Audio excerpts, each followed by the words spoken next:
como todos los martes, con nosotros la licenciada Ana Margarita Ruiz Ramos. Buenos días, bienvenida. Buenos días, gracias. Esta vez sí te puedo preguntar después de un fin de semana de... Complicado para los tribunales estos últimos días. No, pero después de un fin de semana del Super Bowl te puedo preguntar yo a ti ahora si eres Team Yankee o Bad Bunny. Para que me lo contestes tú. Sí, me imagino. Yo oigo salsa, yo soy coco. Bueno. Mira,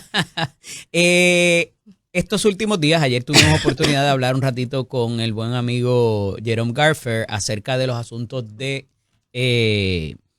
tribunales y particularmente el fallo absolutorio del pasado viernes. Y coincidimos en un punto y me parece que también vas a estar de acuerdo en términos de que lo que pasó allí estas semanas, particularmente en los últimos días, va a incidir en el caso que está a punto de presentarse en Ay Bonito contra Elvia Cabrera y Antonieshka. Háblame de eso. Mira, sin lugar a dudas, el viernes fue un día que yo creo que el país se paralizó a eso de las 5 de la tarde esperando ese fallo. A mí, como abogada, me sorprendió mucho porque cada cual tiene su opinión, cada cual tiene su teoría en cuanto a la definición de lo que es o no es la legítima defensa. Sí. Yo estaba casi segura que el fallo iba a ir más dirigido a lo que era asesinato atenuado. No me esperaba y no veía venir que fuera un fallo totalmente absolutorio. Pero sin lugar a dudas he escuchado a muchos juristas diciendo que los casos no se definen o no se resuelven para tal vez crear un precedente, o que cada caso hay que verlo en sus méritos, o que cada caso hay que ver sus circunstancias particulares, pero no hay manera de que el fallo que se dio en ese caso afecte otros casos que vienen a verse próximamente, porque ¿qué es lo menos que va a hacer un abogado? Citar el precedente que crea básicamente ese caso. Allá no hay un planteamiento de legítima defensa, ¿o sí? En el caso de Elvia Cabrera no he visto planteamiento de legítima defensa. De hecho, yo creo que Antonieshka tampoco. No, a mi entender como abogada, la teoría de la representación legal de Elvia Cabrera se está atando básicamente ahora a tratar de conseguir una habeas corpus, a tratar de posponer para por lo menos sacarla de lo que es la cárcel y no se mandarla a la casa bajo arresto domiciliario. Y Antonieshka, la representación legal de Antonieshka sigue bajo la teoría de que ella no tiene la capacidad mental para haber cometido esos hechos, y de hecho en estos días vi una noticia por ahí que todavía el caso de Antonieshka está en etapa de vista preliminar y ahora quieren traer como testigo dentro de la vista preliminar que se va a ver ahora en febrero a un psiquiatra y un psicólogo, porque la teoría de esa defensa es que Antonieshka no tiene la capacidad mental para haber cometido los actos que cometió y que lo juzgaran como adulto. Pero no se ha levantado, en ese caso yo no he visto que se haya levantado lo que es defensa legítima. No. Pero más allá de eso, ya el procurador general Omar Andino Alicea se ha opuesto a que se televisen los procesos. Así también lo vi. Y entonces por ahí es que te digo que un caso está influyendo en el otro cuando vemos esos incidentes en sala, cuando vemos una animosidad particular entre abogados y fiscales que tiene que venir a resolver el juez. Y las partes. Y yo creo que, no por eso, abogados y fiscales, la animosidad que se daba entre ellos, también los familiares, ¿verdad? En sala y demás, ese control de sala, la proyección de imágenes también, o sea, son muchos factores que inciden cuando el caso está siendo transmitido. Y por eso te decía que lo que vimos la semana pasada va a incidir en qué vamos a ver y cuánta cobertura y qué controles se puedan tomar inclusive. Bueno, en esa parte estoy completamente de acuerdo. Pensé que me lo traías con lo que era la alegación de la legítima defensa, pero sí, sin lugar a dudas, el caso del biólogo y del enfermero trajo un antes y un después, lo que es permitir los medios de comunicación en la sala, por más público que sea el derecho criminal, que pues la prensa podría tener acceso, el público en particular, sí va a haber un antes y un después, porque hubo mucha controversia con el acceso que la prensa tuviera acceso a la sala con todo lo que allí pasó. Más allá de eso, también está el asunto que ha paralizado los procesos en el caso de Elvia Cabrera por razón de una apelación que se hace al tribunal apelativo, si se ha escondido, en buen español puertorriqueño, si se ha escondido evidencia que sería beneficiosa, ¿verdad? Cuando se habla de evidencia exculpatoria, que sea beneficiosa para la acusada, o la imputada de delito en estos momentos, conforme a que la liberaría de la responsabilidad que se le imputa. Pues ya, yo entiendo que ya se había presentado una moción a nivel de Tribunal Superior que había sido denegada. Correcto. Porque no se había dado los elementos de que el Estado en efecto había destruido, había escondido prueba que fuera exculpatoria. Eso determinó la juez. Exactamente. Y eso se está revisando. Se está revisando, pero más allá de eso, entiendo que la defensa de Elvia Cabrera, que si no me equivoco ahora está con el licenciado Alberto Rivera, va detrás de lo que es detener los procesos, porque a mí no me cabe la menor duda de lo que persigue esta defensa es un habeas corpus. Y qué mejor que paralizar los procesos porque ella está próxima a cumplir. ¿En cuál de sus vertientes? Habeas corpus es produzcase el cuerpo porque el Estado está haciendo algo ilegal. En la vertiente de que ella está próxima a cumplir los 180 días en prisión. Esos son los términos de juicio rápido. Exactamente, términos jurisdiccionales que nadie puede esperar más de 180 días en cárcel esperando un juicio. Pero parte de ese retraso pudiera ser atribuible a la defensa. Completamente, porque han sido ellos quienes precisamente han solicitado, han presentado, han ido al apelativo. Bueno, los términos para que una persona tenga... Es su derecho, no lo hicieron por capricho. Es su derecho. Ellos entiendo que están tratando también de solicitarle al apelativo que paralice los procesos, pero el término es jurisdiccional. Pero todos los términos que se han corrido, todas las fechas que se han pospuesto, todo eso ha sido adjudicable totalmente a la defensa de Elvia Cabrera. La Constitución dice que nadie puede estar 6 meses preso. Exactamente, 180 Inclusive días. Los de pensión lo que hacen es que, como es por desacato, te liberan y vuelven y te lo ponen. Así es para los casos de pensión alimentaria. Bueno, es que usualmente nadie debe ir preso por deuda, según la propia Constitución. Nadie debe ir preso por deuda, a no ser que la excepción que tenga. Pero no es por la deuda, es por desacatar la orden al tribunal de que pasen y la que pensión. Los alimentos aún menor son de rango pues constitucional. Pero volviendo a alguien que está 6 meses preso, igual que en tantas otras términos que provee el derecho para ciertas cosas, se entiende que el Estado tiene unos recursos que la persona que se está defendiendo no tiene. Y por tanto, todas las ventajas, y era algo que discutía con algunos amigos, amistades en este fin de semana. ¿Por qué tanta ventaja para el acusado siempre? Pues porque se entiende que el Estado tiene más recursos, es casi todopoderoso y eso viene desde los tiempos de los reyes, ¿verdad? Y de las monarquías. Pero inclusive si cambia el derecho, a pesar de que los hechos hayan sido cometidos previo a que haya ese cambio en ley o esa modificación, se le provee. Además de que la inocencia se presume. Si en el caso de que la ley se pone más restrictiva, sea por el tiempo de la sentencia, la condena, siempre va a ser lo que beneficia al acusado, por esa razón que acabo de explicar. En el caso de los 180 días, como muy bien trae, eso tiene sus excepciones porque nada es absoluto. Y particularmente si quien provoca ese retraso es atribuible la defensa. A la defensa. Muchas veces vemos el término o la, ¿verdad?, la nomenclatura de, sí, su señoría, estamos dispuestos a esperar hasta el último día de término para ciertos procesos. Pues obviamente porque el abogado está pendiente a que se venzan y llamarle la atención al juez en cuanto a eso también y a la fiscalía para que corra.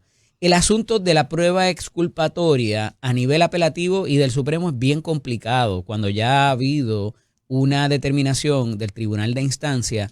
Claro, porque ellos tienen que resolver por el expediente. Por la deferencia que se le merece a ese juez o esa jueza, de acuerdo a la totalidad de todo lo investigado hasta ese momento, que no necesariamente el juez del apelativo del Supremo tiene ese beneficio de mirar a las personas y hay cosas que se caen de la mata que deberían producirse en lo que se llama el descubrimiento de prueba, ¿verdad?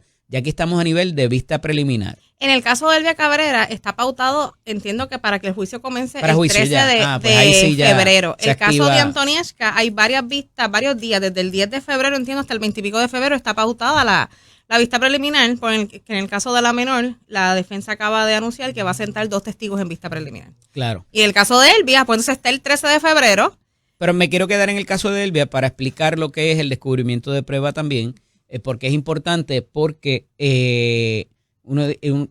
a la fiscalía no se le permite, a ninguna de las partes se le permiten sorpresa. O sea que el fiscal debe descubrir toda la prueba que tiene investigada a la defensa para que se pueda defender y de alguna manera si tiene prueba también, que no es necesario que lo haga, pues sea presentada ya sea para el Tribunal de Derecho, que es el juez, como vimos en el caso de Ponce, o para el jurado. Y a esos efectos, esa regla 95 de obligatoriedad de producir toda la prueba no se activa hasta pasada la vista preliminar y yo creo que inclusive la lectura de acusación después.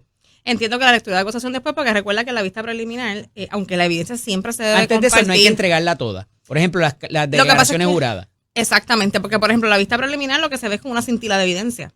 Claro. Aunque, como bien tú dices, el deber del Estado o de la otra parte siempre pues lo que es la transparencia y el compartir la evidencia, sobre todo si es exculpatoria, pues sí se debe dar. Lo que pasa es que precisamente esa regla 95 fue la que la juez en el mes de diciembre dijo que no se había cumplido ni siquiera el primer requisito. Quiero cuando regresemos repasar lo que se está pidiendo y si el tribunal apelativo inclusive puede entrar a decir si esa prueba es importante o no, porque me parece que es interesante lo que se está haciendo, porque incide en el caso de Antoniska. Esto es Nación Z con el licenciado Eddie López, conmigo la licenciada Ana Margarita Ruiz Ramos. Estamos hablando de los casos más recientes con publicidad, los que están por venir también, y cómo el caso del asesinato del biólogo en Ponce va a incidir en los próximos casos que tengan solicitud de que se televise, ¿verdad? De que se transmitan los procesos. ¿Se ha vuelto muy fácil que eso ocurra?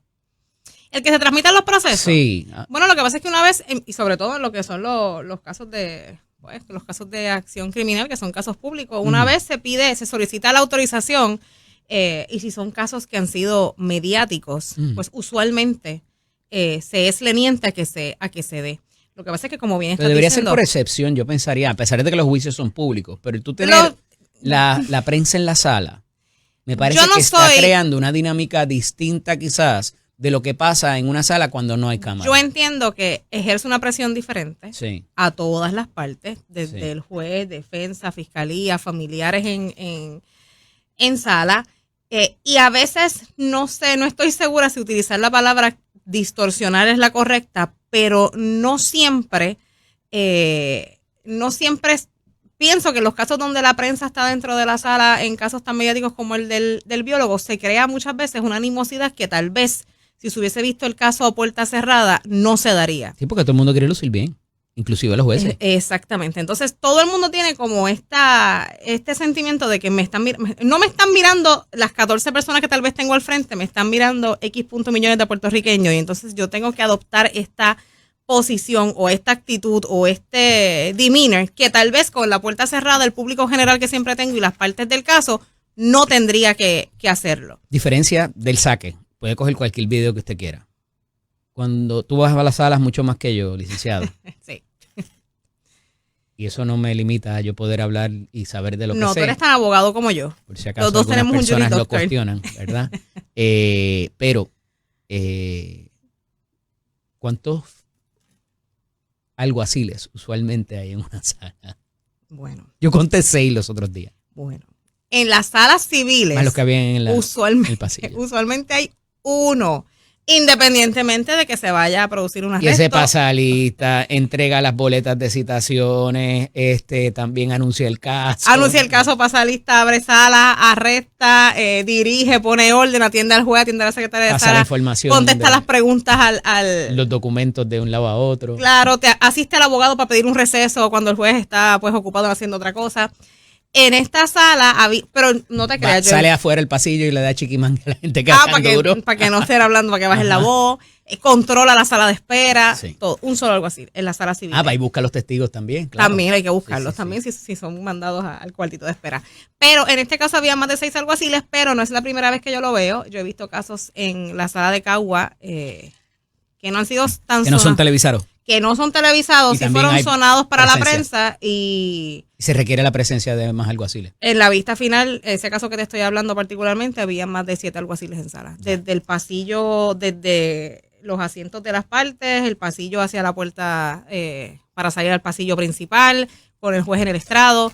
Parece que es una dinámica que tal vez en casos que son un poquito sonados se suele utilizar cuando se va a y en los tribunales, y particularmente los más grandes, hay más alguaciles porque usualmente tienen jaulas abajo, celdas, ¿verdad?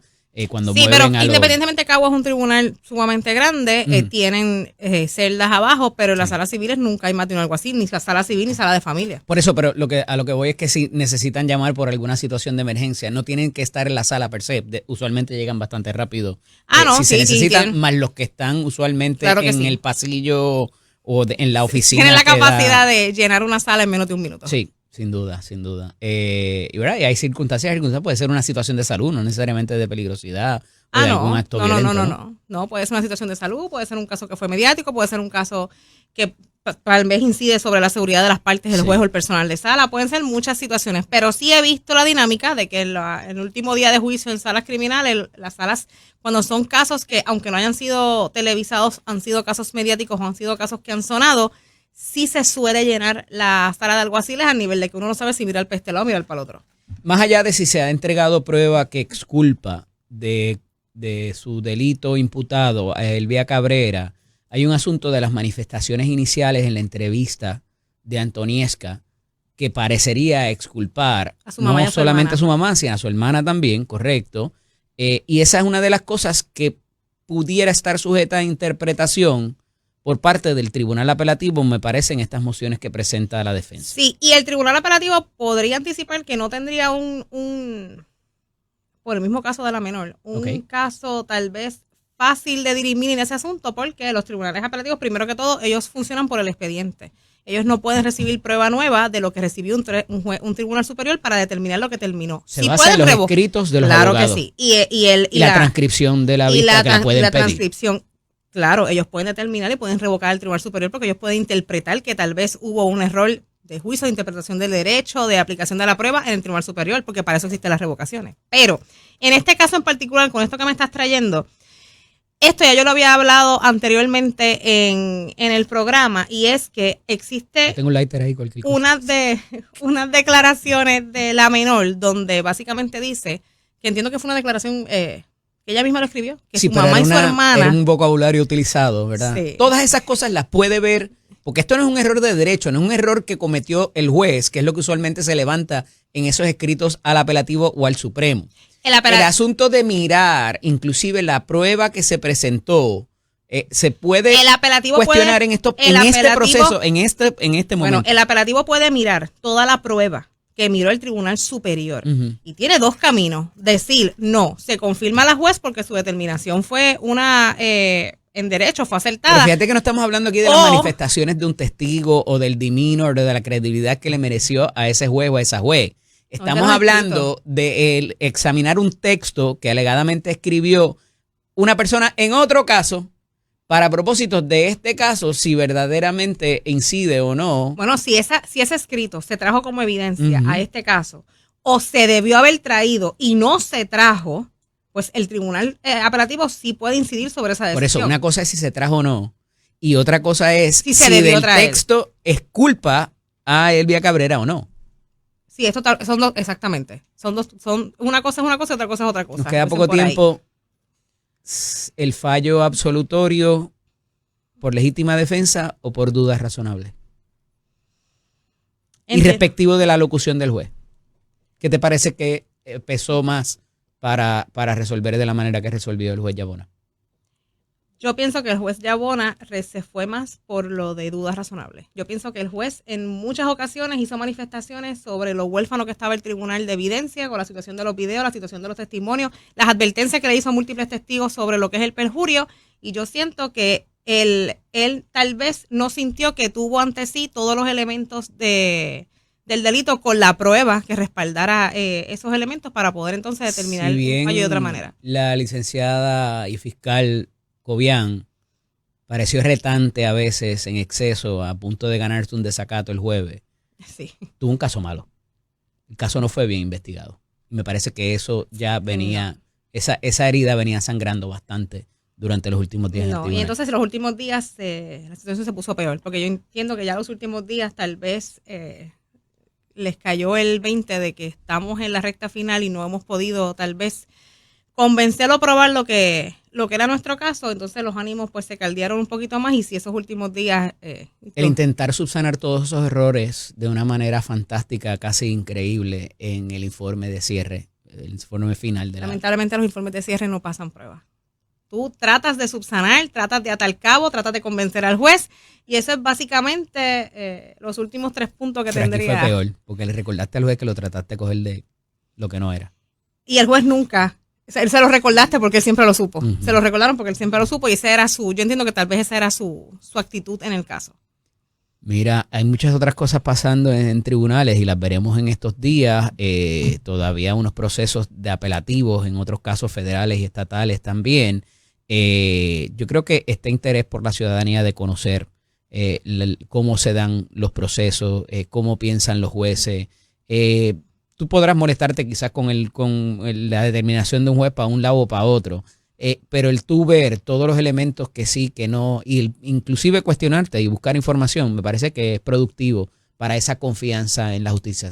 No, claro que sí, sobre todo porque hay personas que piensan que los casos tal vez se resuelven con que eso se cae de la mata, eso era obvio. No, el juez tiene que básicamente dejar su persona y decir, yo me voy a poner esta toga encima y yo voy a resolver. Aunque yo tenga otro pensamiento, aunque yo tenga otras creencias, aunque yo moralmente piense diferente, yo me tengo que atar a resolver este caso con la prueba que se me trajo. Aún yo sepa que fue mal investigado, que fue mal llevado, que tal vez si me hubiesen presentado otra prueba, mi fallo hubiese sido diferente. Y eso no es fácil. Eso tampoco es fácil porque eso le crea a estos jueces una presión de una batalla mental. ¿Qué debo hacer? Me quedan segundos. El caso de Elvia y de Antonieshka, ¿debería ser por jurado o debería ser por tribunal de derecho? Si yo fuera la abogada de Elvia Cabrera, yo me hubiese ido por el Tribunal de Derecho. Es bien difícil conseguir un jurado que también. Gracias. Hablamos la semana que viene. Los días una aventura. Aquí ya estamos seguros. Llegó el hachero. Está aquí con nosotros. Y mire, la gobernadora acaba de informar a través de sus redes sociales. Se dio cita allí en el paseo, el que le llaman el Paseo de los Gatos, alrededor de la muralla del Morro. Y acaba de informar, y los visuales de la barcaza son impresionantes por la cantidad de oleaje y demás. Y ella está allí con Jovín. Está viendo a ver cómo se puede ayudar o complicar la situación en los próximos días, porque ella misma recalca lo que les dije más temprano, de que las inclemencias del tiempo pudieran inclusive complicarse y a esos efectos pues hacer más difícil la remoción de la barcaza. Con nosotros en la línea telefónica el buen amigo don José Enrique I. Meléndez, el ex representante Quiquito Meléndez. Buenos días, Quique. Buen día a ti, a todos los que escuchan. Un placer estar nuevamente contigo. Mira, Quique, inicia el proceso de erradicación electrónica de planillas. Dice la gobernadora hoy en el periódico Nuevo Día de que ya se entregó la información a la legislatura para ese countdown. Eduardo, deténlo. Estábamos llevando aquí el presidente de la Comisión de Hacienda de la Cámara, detén ese countdown, el que llevábamos del conteo de que no se le proveía la información. Desde el día 12 de enero, Quique, 19 del resto de enero, más lo que va hoy es, ¿qué? 10. Llevaba todo ese tiempo sin darse la información requerida por tanto Cámara y Senado, siendo la prerrogativa del legislador pedir eso, ¿verdad? No se estaba pidiendo nada inoficioso, pero parece, y dice la gobernadora, que tampoco a la Junta se le ha dado la información que se requiere para el alivio contributivo de este año. ¿Cuán complicado pudiera ser eso? Y el asunto, nos veremos en los tribunales para requerir la información completa a los cuerpos legislativos. Pues mira, no es raro, ¿verdad? Y esto no tiene que ver con administraciones del mismo partido o de administraciones diferentes, pero no es raro que siempre existan levantaste dudas. Optimista hoy. Ajá. No, oye, pero no es raro porque yo lo he visto antes, ¿verdad? Lo vimos cuando la Cámara, ¿verdad? Cuando Aponte era presidente le pedía información al Ejecutivo, que era Acevedo Vilá. Lo vimos después cuando el gobierno, o sea, la Cámara y el Senado bajo la gobernación de Ari Fortuño se los pedía al gobernador Fortuño. Lo vimos con Ricky Rosselló. Obviamente con Wanda pues, no hubo mucho tiempo para verlo, pero entonces sí te puedo decir que bajo Pierluisi, evidentemente la Cámara Popular hizo lo mismo, así que y de hecho el Senado también. En este caso, el asunto es que lo que extraña era que, oye, había en una carta inicial que hizo el secretario, que yo creo que es lo que causa todo este revuelo, es que los números parecen estar repetidos y cambiados, ¿verdad? Y es una cosa que tú dices, ¿pero qué pasó aquí? Ay, eso levanta unas banderas. Espérate. ¿Qué números están repetidos y cambiados? Explícame eso. Había una comunicación del secretario de Hacienda donde que se le hace a los cuerpos legislativos, donde hay una tabla donde se hacía referencia a los recaudos por año. Pero entonces se supone que tú haces los recaudos pues van en el 2020, 21, 22, 23, 24, por ahí para arriba, ¿verdad? Sigue subiendo. Pero entonces los números estaban repetidos. Y eso, pues, dice, ¿para qué pasó aquí, verdad? Aquí hay unos problemas. Entonces tuvo que pedir información adicional sobre eso en particular. Y obviamente de dónde salen las partidas, cuál fue realmente el recaudo que se hizo, cuál es el exceso estimado, qué pasó aquí, por qué, cómo, cuándo y dónde. Y pues el gobierno pues tardó más de lo previsto, ¿verdad? En ofrecer la información. Eso se pidió por escrito. Es importante recordar cuando la legislatura pide, ¿verdad?, información a las agencias, y no cumple, ¿verdad? Pues entonces existe el recurso de ir a pedirla al tribunal. O sea, lo que se hace es que se pide una orden en aquel tribunal, y el tribunal, no es que típicamente lo hace, es que si el documento que se pide es un documento esencial y obviamente está relacionado. Fíjate que es importante, que no es cuestión de que el gobierno... no es un capricho, no es un capricho, punto. Sí, pero para que la gente entienda, no es importante, el tribunal no tiene que evaluar necesariamente la corrección del documento. Es si el documento existe. Es entregable, debería ser entregable o no, es lo que me estás diciendo. Oye, básicamente todo en Puerto Rico es entregable para la legislatura. Esa parte es importante, porque no nos confundamos de lo que pide el ciudadano. Inclusive cosas que en los tribunales no son descubribles, el legislador puede pedir que se les entregue, ¿verdad?, bajo unas condiciones particulares en el tribunal. Así es, y una garantía particular, pero sí, no es cuestión de que que no lo puedo entregar porque esto es confidencial. No. Secretos de negocio, inclusive, un montón de otras cosas que pudieran seguridad nacional. Hay unas maneras en que sí. Me lo tienes que entregar, claro, con la garantía, que eso pues no se va a divulgar, pero sí, eso se tiene que hacer. De hecho, no sucede aquí solamente, sucede también en los Estados Unidos. Así que por eso es que existe, y hago la analogía para que la gente entienda, aquí estamos hablando que la controversia tiene que ver con contribuciones, pero por ejemplo, en Washington, las controversias tienen que ver con invasiones a países extranjeros. Por ejemplo, vamos a poner en la cabeza lo que pasó en Venezuela. Pues entonces los congresistas, evidentemente hubo un grupo de congresistas que dijo, ¿qué pasó aquí? No me avisaron. Rápida que sucedió, a los 2 o 3 días ya estaban esos congresistas con la información, porque no se la pueden negar.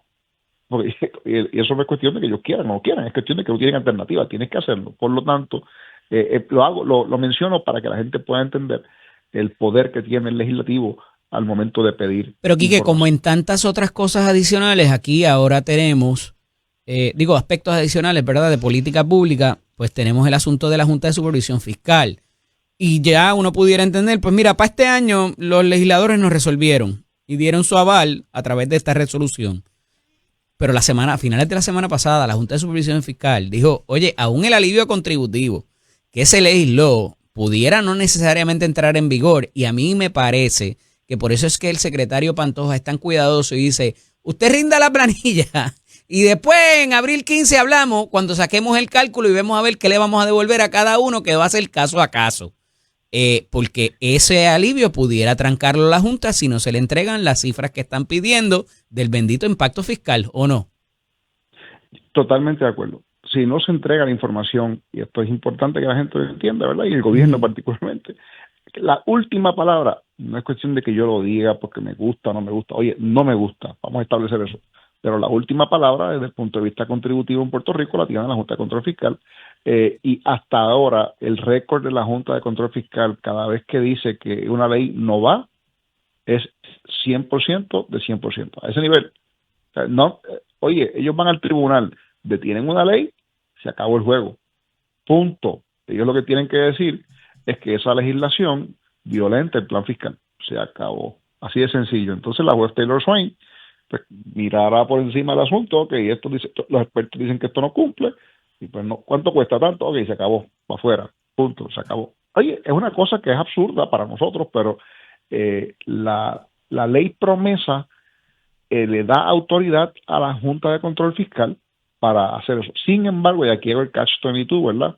Y a mí me vuela la cabeza mucho esto porque yo lo he dicho varias veces y en el pasado ninguna administración lo ha hecho. Hay una cláusula en promesa que no se ha usado o que yo no recuerdo que se haya usado, y es la cláusula de cuando hay una diferencia en policy, ¿verdad? En política pública, entre la Junta de Control Fiscal y la administración del gobierno de Puerto Rico, hay una cláusula en promesa que dice que quien resuelve eso es la Casa Blanca. Y yo no recuerdo que ninguna administración eso nunca ha en pasado, Puerto Rico, Quique.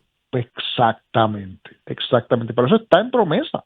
Entonces, yo decía el otro día que, pues, oye, el presidente lo quiere votar, de hecho, votó en un momento dado a 6 miembros de la Junta de Control Fiscal, ¿tú te acuerdas, verdad? Claro, el Tribunal de Apelaciones lo restituyó, pero eso no está terminado todavía, eso está pendiente en otro caso que está dentro de un paquete para el Supremo de los Estados Unidos. Pero aquí es interesante porque la administración, ¿qué quiere hacer? La administración quiere dar un alivio contributivo a los constituyentes de Puerto Rico, a la gente, porque la teoría detrás es que, oye, si ese exceso de recaudo no es del gobierno, es de la gente. Oye, y con razón, porque es la verdad, ese dinero, eso no crece en los palos, eso viene del bolsillo de la gente que nos está escuchando ahora. Por lo tanto, lo lógico es que regrese hacia la gente. ¿Qué sucede? La Junta de Control Fiscal dice, no, que tenemos que gastar en otra cosa porque hay unas obligaciones y qué sé yo, whatever. Hay que seguir haciendo reserva. Exacto, reserva, porque fíjate qué interesante, y lo plantean no porque no son los chavos, es que llevan varios años sobrando esos 800 millones de pesos. Y tú dices, pero ven acá, ¿pero qué quiere hacer? ¿Qué sucede? Lo interesante de este caso es que el gobierno podría entonces decir, para, porque hay una carta de la Junta enviándole al gobierno y a la legislatura diciendo, no, esa reforma no va. Oye, eso es la reforma, la disputa entre la Junta de Control Fiscal y el gobierno de Puerto Rico se convierte automáticamente en una diferencia de policy. La pregunta que uno tiene que preguntarse es, okay, ¿el presidente es demócrata o es republicano? Pues es republicano.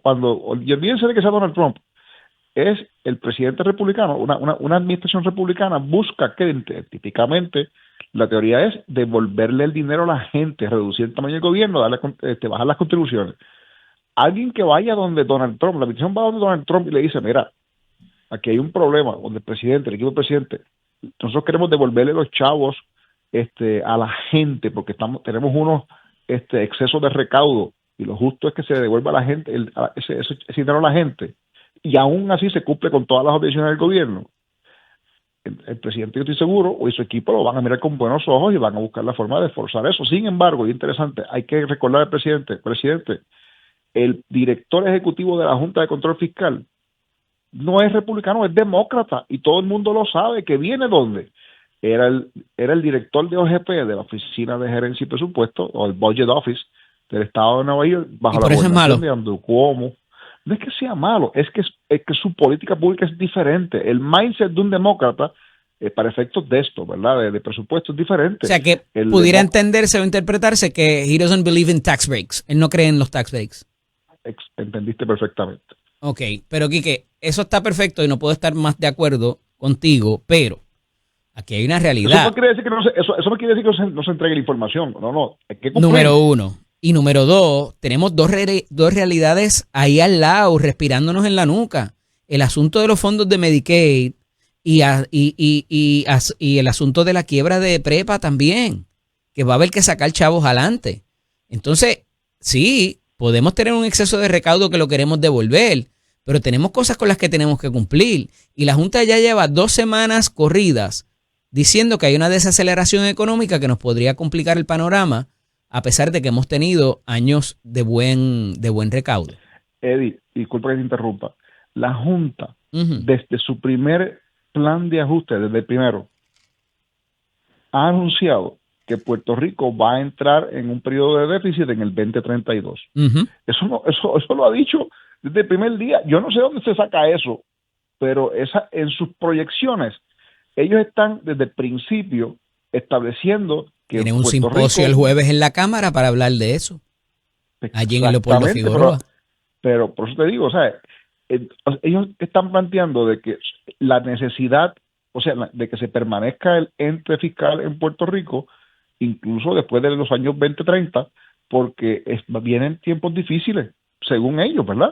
Pero bueno, ellos se gastan bastante chavos en estudios de esos con economistas y cosas así, porque eso es lo que se les ha criticado. Bueno, y fíjate, 2.000 millones de pesos ya en 9 años. Claro. Y lo pongo en perspectiva con una cita que recoge el periódico Nueva Día de la gobernadora, que dice: lo que pasa es que la Junta quiere hacerle unas cosas y la política pública es otra. Así que yo no iba a detener el darle la ayuda a la gente. Estamos en conversaciones. Yo no creo que esto sea una cosa de blanco y negro. Yo no estoy tan de acuerdo ahí con la gobernadora, porque me parece que sí es un asunto de blanco y negro, es un asunto de cumplir con las responsabilidades y son dos precipicios fiscales que pudieran complicarnos la situación del presupuesto anual de Puerto Rico, inclusive, más allá de las reservas y los recaudos. Lo que pasa es que yo tengo una diferencia fundamental con la Junta de Control Fiscal, ¿verdad? Y lo digo porque, aunque yo no soy funcionario público ya, sí te tengo que decir que la tuve y la seguiré teniendo, porque la Junta de Control Fiscal opera bajo la premisa de que viene un Federal Fiscal Cliff de Medicaid. No puedes pelear con la gravedad, hermano, porque si no te va a azotar. Pero hay un y la problema. Realidad es que hay una deuda de prepa y no hay una certeza en cuanto a los fondos de Medicaid que tendrías que sacar chavos estatales entonces. Está bien, pero mira cuál es el problema. Mientras seamos ciudadanos de los Estados Unidos, nos van a asignar los chavos de Medicaid. La diferencia es cuánto. Puede ser un poquito más, puede ser lo mismo o puede ser un poco menos. Esos son los 3 escenarios, no pare más, como dicen por ahí. Perfecto, pero la gobernadora reconoce ese reto. Entonces, por un lado está hablando de alivio y por otro está conformando un comité multisectorial exigiéndole un informe porque hay un peligro. Entonces, ¿cómo tú puedes decir que la política pública que está implementando la Junta, los cambios que quiere hacer, es para avecinarse o mitigar ese peligro? Entonces, es lo que veo como una antítesis quizás en la posición. Mi recuerdo es, ¿verdad?, que en el paquete ese de chavos que se supone que hay en el pote, hay casi 3 o 4 mil millones de pesos. 9 mil millones de dólares, nos dijo la semana pasada el secretario de Hacienda. Pues si hay 9 mil millones de pesos ahí, ¿cuánto es la deuda de prepa?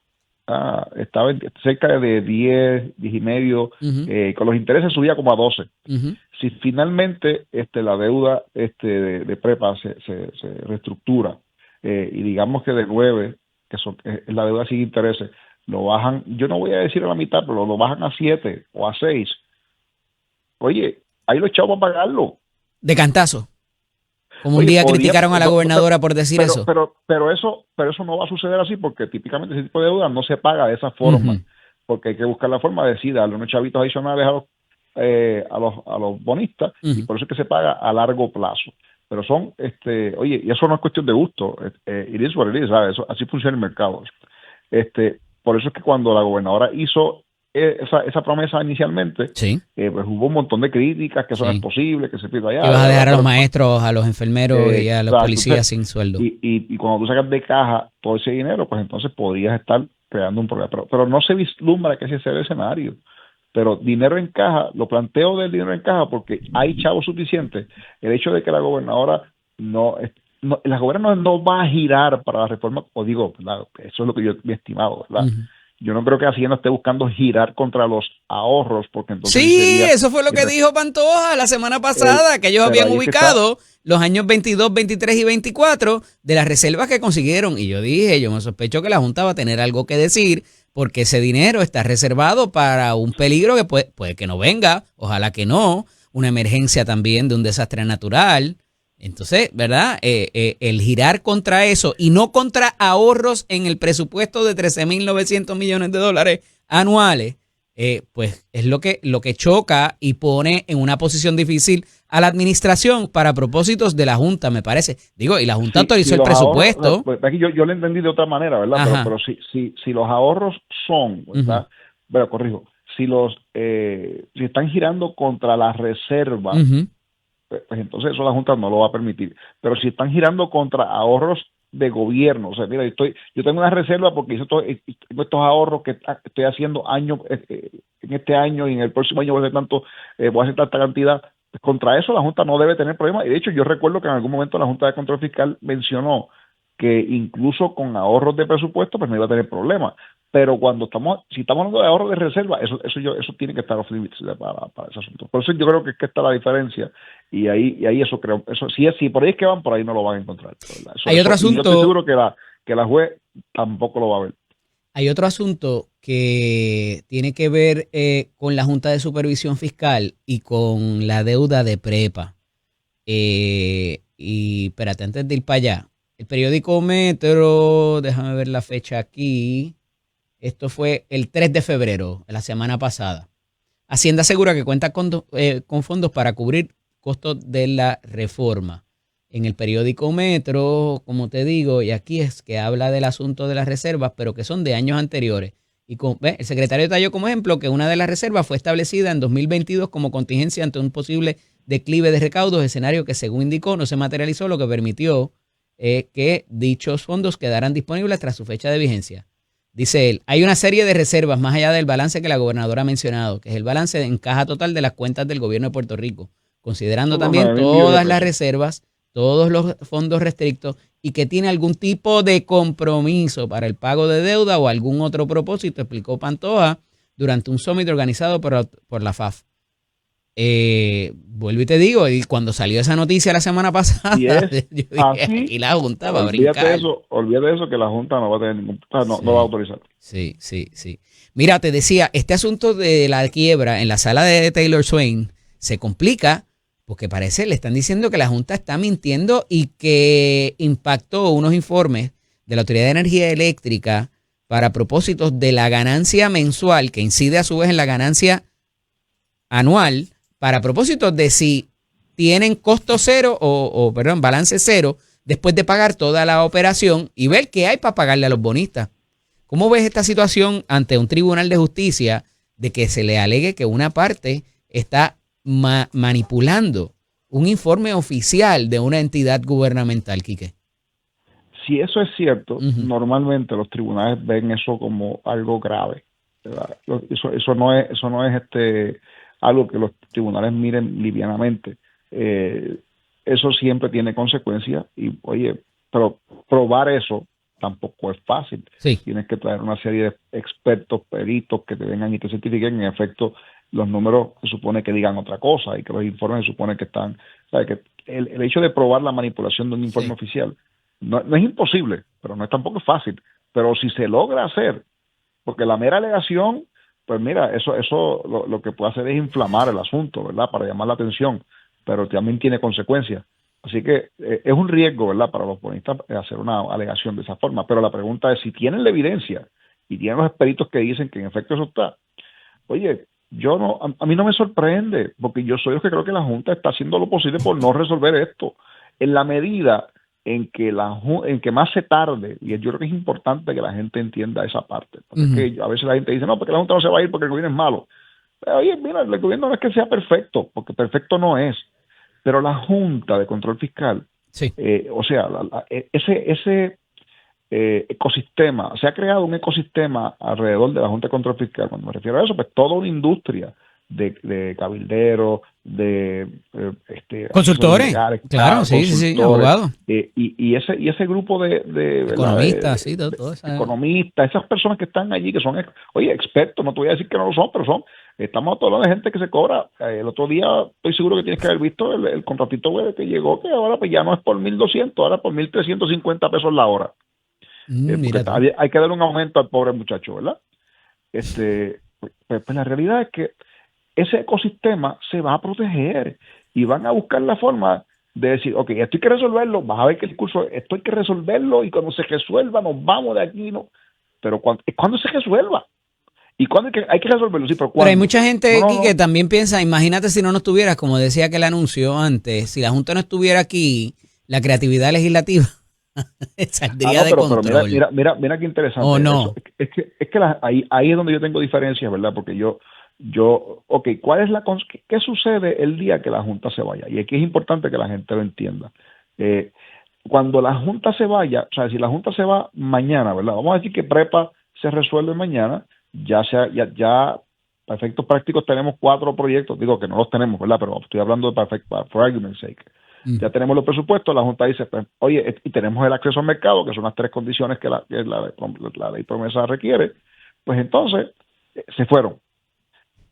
Yo tengo mi interpretación ahí distinta aquí, que me traiciona el tiempo lamentablemente, pero habla de cumplir con presupuestos balanceados pagando deuda.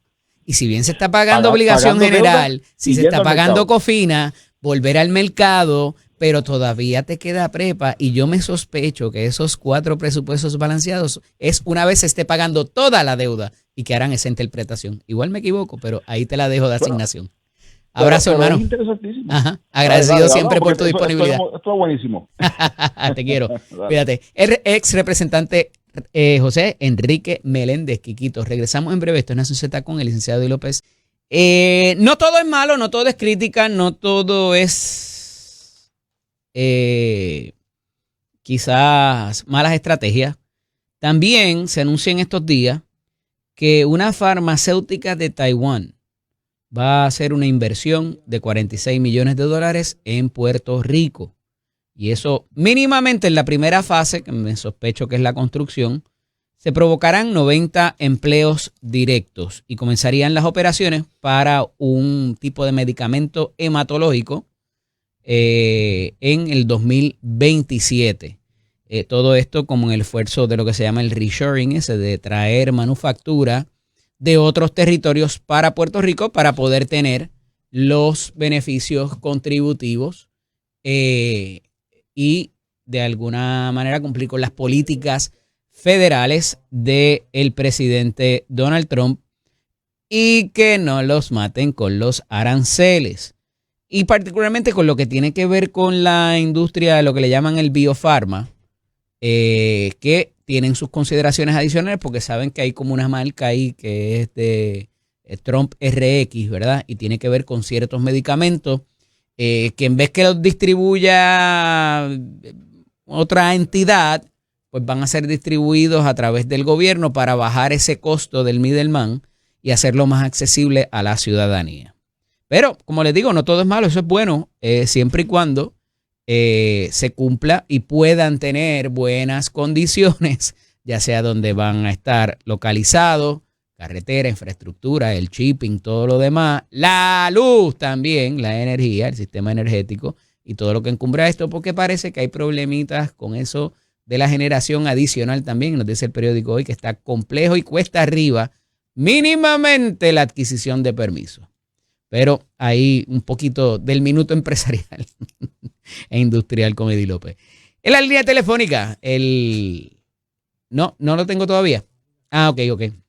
Está ya mismo con nosotros el secretario general del Partido Popular Democrático, el amigo Manuel Calderón Cerame, porque hubo movimiento en el bullpen en estos últimos días con la citación de la universidad, una crítica directa a la ejecución y desempeño de Sayira Jordán Conde. Y yo quiero preguntarle porque yo pienso que si bien ellos tienen un trabajo que hacer como oposición política, no es menos cierto de que la presidenta ha presentado sus propuestas y hay gente que no le gusta porque no podemos seguir enseñando ciencias sociales, filosofía del pajarito y mantener allí una serie de profesores que no están atenuados con la realidad de lo que quiere la población académica, que ha preferido irse a hacer cursos cortos, a hacerse de sus oficios, y que por simplemente promover eso, como lo hizo en su día Luis Ferrao, ha perdido alegadamente la confianza y se le critica su desempeño. Don Manuel Calderón Cerame, buenos días. Buenos días a ti, Eddie. Buenos días a toda la audiencia de Nación Z. Encantado de poder estar con usted una mañana más. Esa crítica que hacen a principio de semana, esto fue cuando el domingo, estaba Ada, Suani y tú. Fue un comunicado de prensa el viernes y confeccionamos una conferencia de prensa con distintos estudiantes de distintos recintos de la Universidad de Puerto Rico, del sistema de la UPR, en el Partido Popular Democrático, en defensa de la universidad.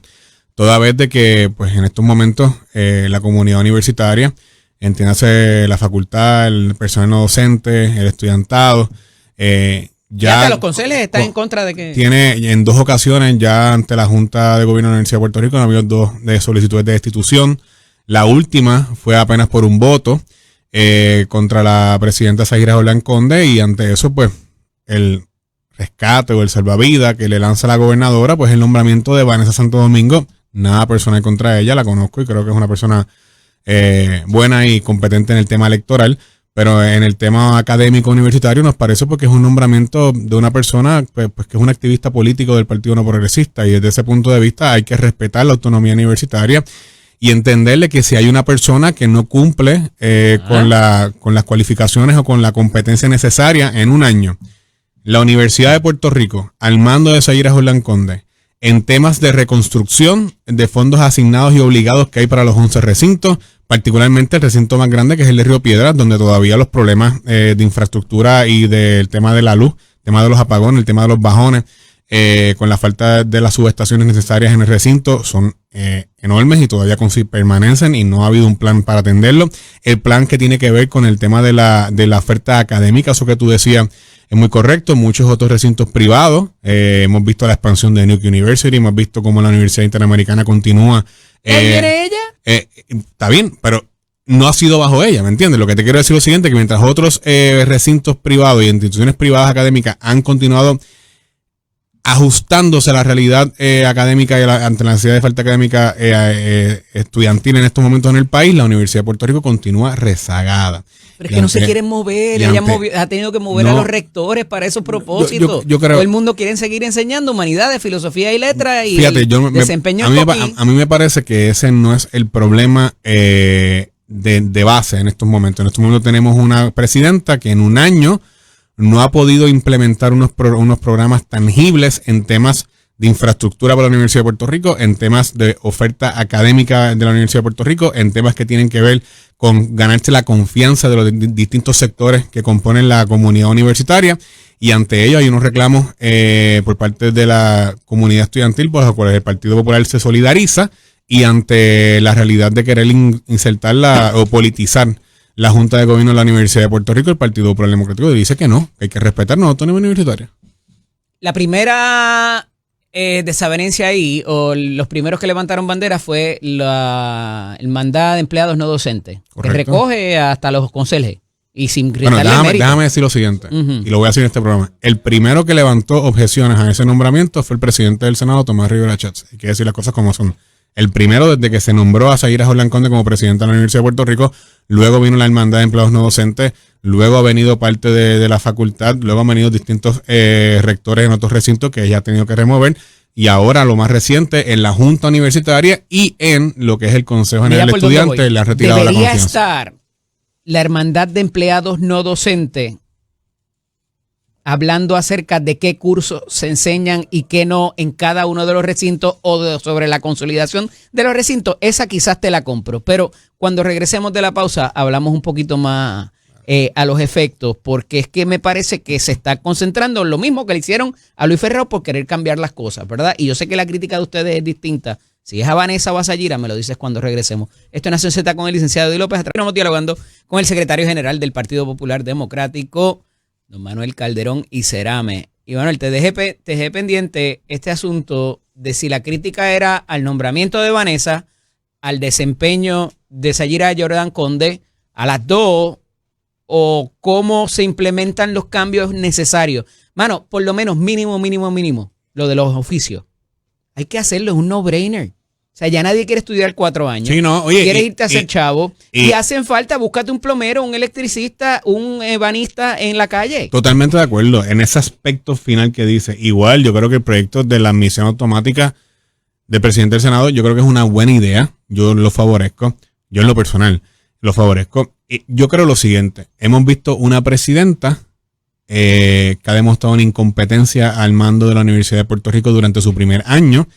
Esa incompetencia ha provocado la desconfianza de la comunidad universitaria. Ante esa desconfianza, el gobierno del PNP opta por nombrar a Vanessa Santo Domingo a la Junta de Gobierno, un poco para salvarla, ya que la última vez fue por un solo voto que no se pudo materializar la destitución de la misma. Y yo creo que aquí no se puede sostener la incompetencia y el estancamiento de la universidad. Por eso es que el Partido Popular hace un llamado a defender la universidad, a proteger la autonomía universitaria. Indudablemente, pues sí, estamos en contra del nombramiento de Vanessa Santo Domingo a la Junta de Gobierno de la Universidad de Puerto Rico. Y pues ¿No se percibe eso como politiquero? No. Vanessa es una profesional, fue comisionada No tengo electoral, ningún es problema. una de las portavoces Fíjate, de, cuando ella de la nom- gobernadora. Exacto, qué bueno que dice eso. Ella la nombran portavoz de temas de familia y temas electorales. Yo no tengo ningún problema. Yo creo que en ese aspecto fue un buen nombramiento que reclutó la oficina de la gobernadora para esos aspectos y para esos fines. Pero de ahí a nombrarla a la Junta de Gobierno de la Universidad de Puerto ¿Qué Rico. hace la gente en esa junta? Vamos. La, Porque ahí hay un montón de secretarios y secretarias No. que mandan a alguien Por eso, y ella... que no necesariamente es ni abogada. Y me parece que eso se ve mal. El hecho de que tienes una persona... O sea, históricamente se ha buscado evitar insertar la política partidista, vamos, porque la política existe y más en el mundo académico, y hay Sí. profesores estadolibristas, estadistas, independentistas de todas las vertientes y todos los sectores, Sí. y eso es normal.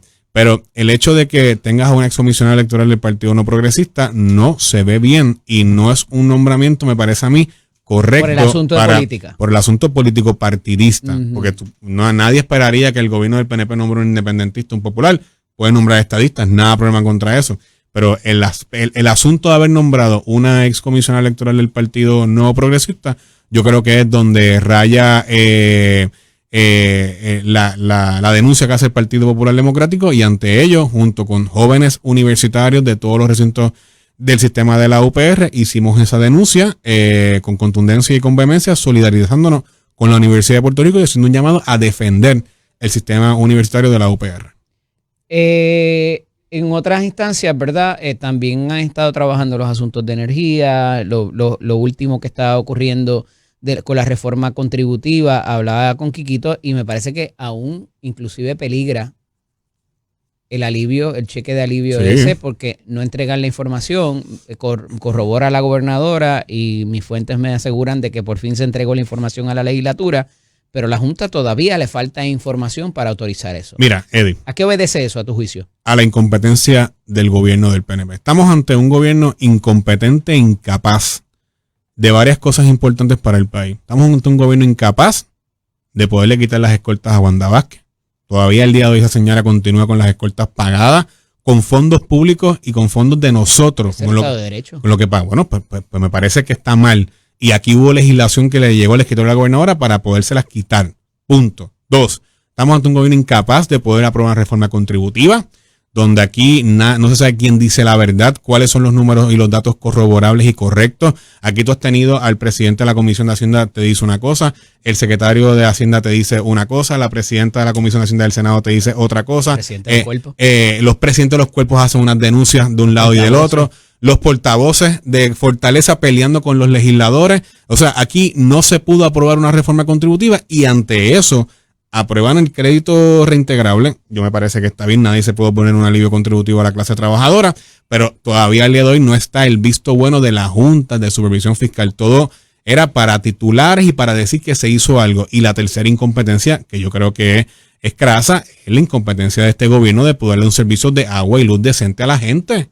O sea, no solamente es la luz, que es histórico y que ha habido por los pasados 10 años el problema de los apagones en Puerto Rico y máxima después del paso del huracán María, sino también ahora el sistema del agua potable, como se ve afectado no solamente en la zona metropolitana, que lo estamos viendo en esta semana con los problemas en Sergio Cueva, lo vemos en áreas de las montañas, Morovis, Corozal, y yo lo he estado visitando en el recorrido que estamos haciendo en la reorganización política del Partido Popular, y las quejas por falta de agua, particularmente en Orocovis, Morovis, Corozal, en el centro, en Naranjito, en el centro y corazón de Puerto Rico, son enormes e inaceptables.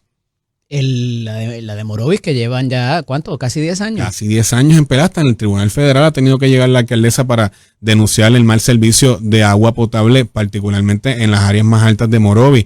Y estuve en Corozal la semana pasada y gente que dice, ay, ustedes se están quejando ahora que no tienen agua ya en la loza.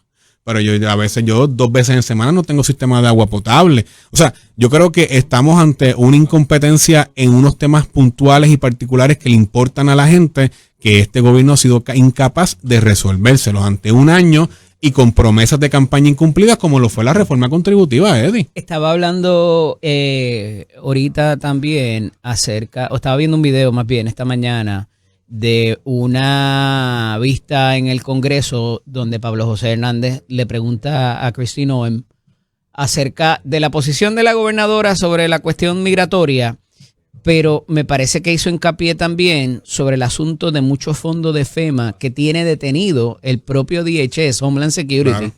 Porque se le encomendó esa situación a ella. Y me parece que eso tiene mucho que ver con esa infraestructura que mencionas al final del día, de que esos fondos claro. de mitigación y de reestructuración. Ha habido un cambio en las guías, en los temas de FEMA y los desembolsos para Puerto Rico, y no solamente para Puerto Rico, pero eso no es atribuible a la gobernadora ni a su administración. Bueno, entonces está bien, pero ella, la gobernadora, siendo republicana y teniendo comunicación con Casa Blanca, pudiese ser un poco más proactiva en cuanto a eso, para ayudar no solamente a las corporaciones públicas como la Autoridad de Energía Eléctrica y por consiguiente a Luma, y a ayudar a la Autoridad de Acueductos y Alcantarillado, sino también a los propios municipios, los alcaldes, que han visto cómo las guías le han cambiado, particularmente y cómo se han estancado los desembolsos de donde nace en Puerto Rico, que es desde la oficina del COR3, que hemos visto una reducción enorme en comparación con como se hacía antes. ¿Gracias a quién? Bueno, gracias a la administración de Donald Trump y gracias a los cambios en las guías en FEMA, particularmente, que ha afectado a Puerto Rico, particularmente en el desembolso de fondos ya obligados para la reconstrucción del país. Que era gracias a Gabriela Bofelli y la información que ella revela. Regresamos en Proyecto Nación Z con el licenciado López atrás. Estamos dialogando con el secretario general del Partido Popular Democrático, Manuel Calderón Cerame. Manuel, al de la pava en el oeste. Esa lucha de Aguada y Aguadilla está complicada y ya presentó la resolución ayer Wilson Román, el representante de ese distrito. No, la pava no arde. De hecho, ¿le van a aplicar la indiferencia a Cristian y a Julio? Déjame aprovechar la oportunidad antes de tocar ese tema de enviarle mi abrazo. Se lo escribí ayer a su hijo José Julián, el alcalde de Aguada, el buen amigo Julio Roldán. De Aguadilla, discúlpame. De Aguadilla, que Julio Roldán, que pasó por un percance de salud, pero gracias a Dios ya está bien. ¿Sí? Sí, ayer fue comunicado a través del municipio, pero gracias a Dios está bien. Así que a Julio nuestro abrazo y nuestra fortaleza, nuestras oraciones, que se siga recuperando bien. Mira, eso es un asunto que yo no entiendo por qué. ¿Es nuevo?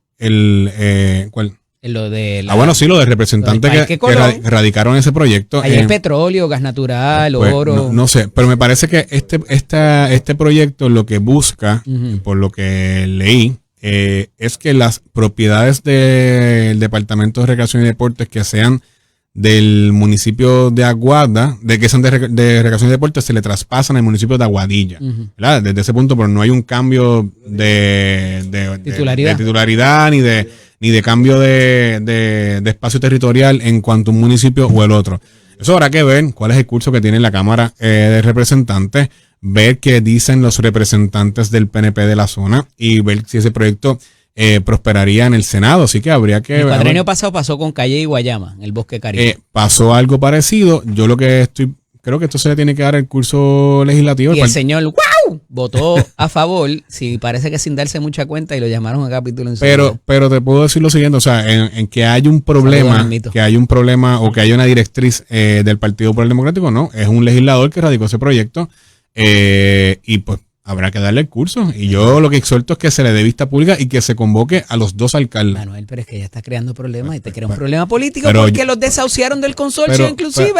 Pero eso... De la oficina del consorcio, los votaron. Hasta donde tengo entendido y por lo que he conversado con alcaldes y con personas de la zona, ese problema está atendido. O sea, en el sentido de que sí, en cuanto a la situación del consorcio, y el presidente del partido y yo estuvimos con los alcaldes ahora en Navidad. Estuvimos con ellos y hemos tenido conversaciones y se ha hablado con el alcalde recientemente de distintos temas relacionados. Es un tema oficial, ¿verdad?, de asuntos de gobierno, y yo tengo entendido de que ahora lo que el consorcio pues se va a materializar desde otra óptica, otra perspectiva, y para atender los asuntos importantes de la región, que al final lo más importante en cuestión de política pública es que se les resuelvan los problemas a la gente, particularmente de la área noroeste del país.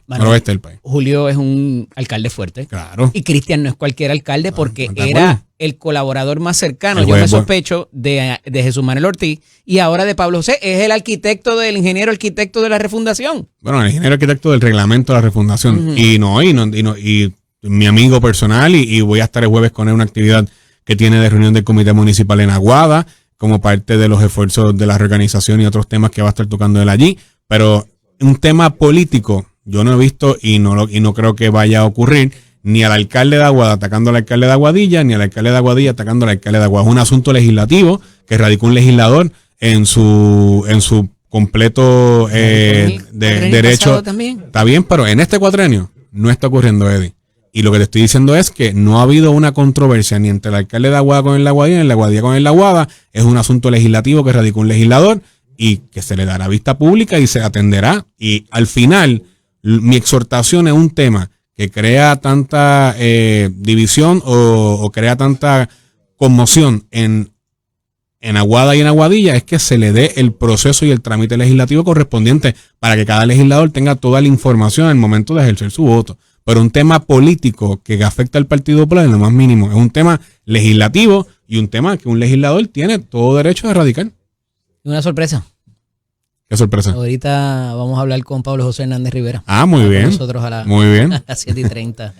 Ayer fue un gran día en el sentido de que qué bueno que tanto la gobernadora como el comisionado residente los pudimos ver juntos en Fortaleza. Atrás quedaron los días de que él le enviaba cartas para reunirse y ella le decía que no. Gracias a esas cartas es que pues se pudo materializar este esfuerzo en conjunto, tanto para defender los fondos de Medicare y Medicaid, que tienen un vencimiento en septiembre del año 2027 y obliga a que el gobierno de Puerto Rico nos unamos todos en asegurar la asistencia y la accesibilidad a la salud de cientos de miles de personas que se benefician del plan vital. Agradecido. Hablamos pronto. Un abrazo.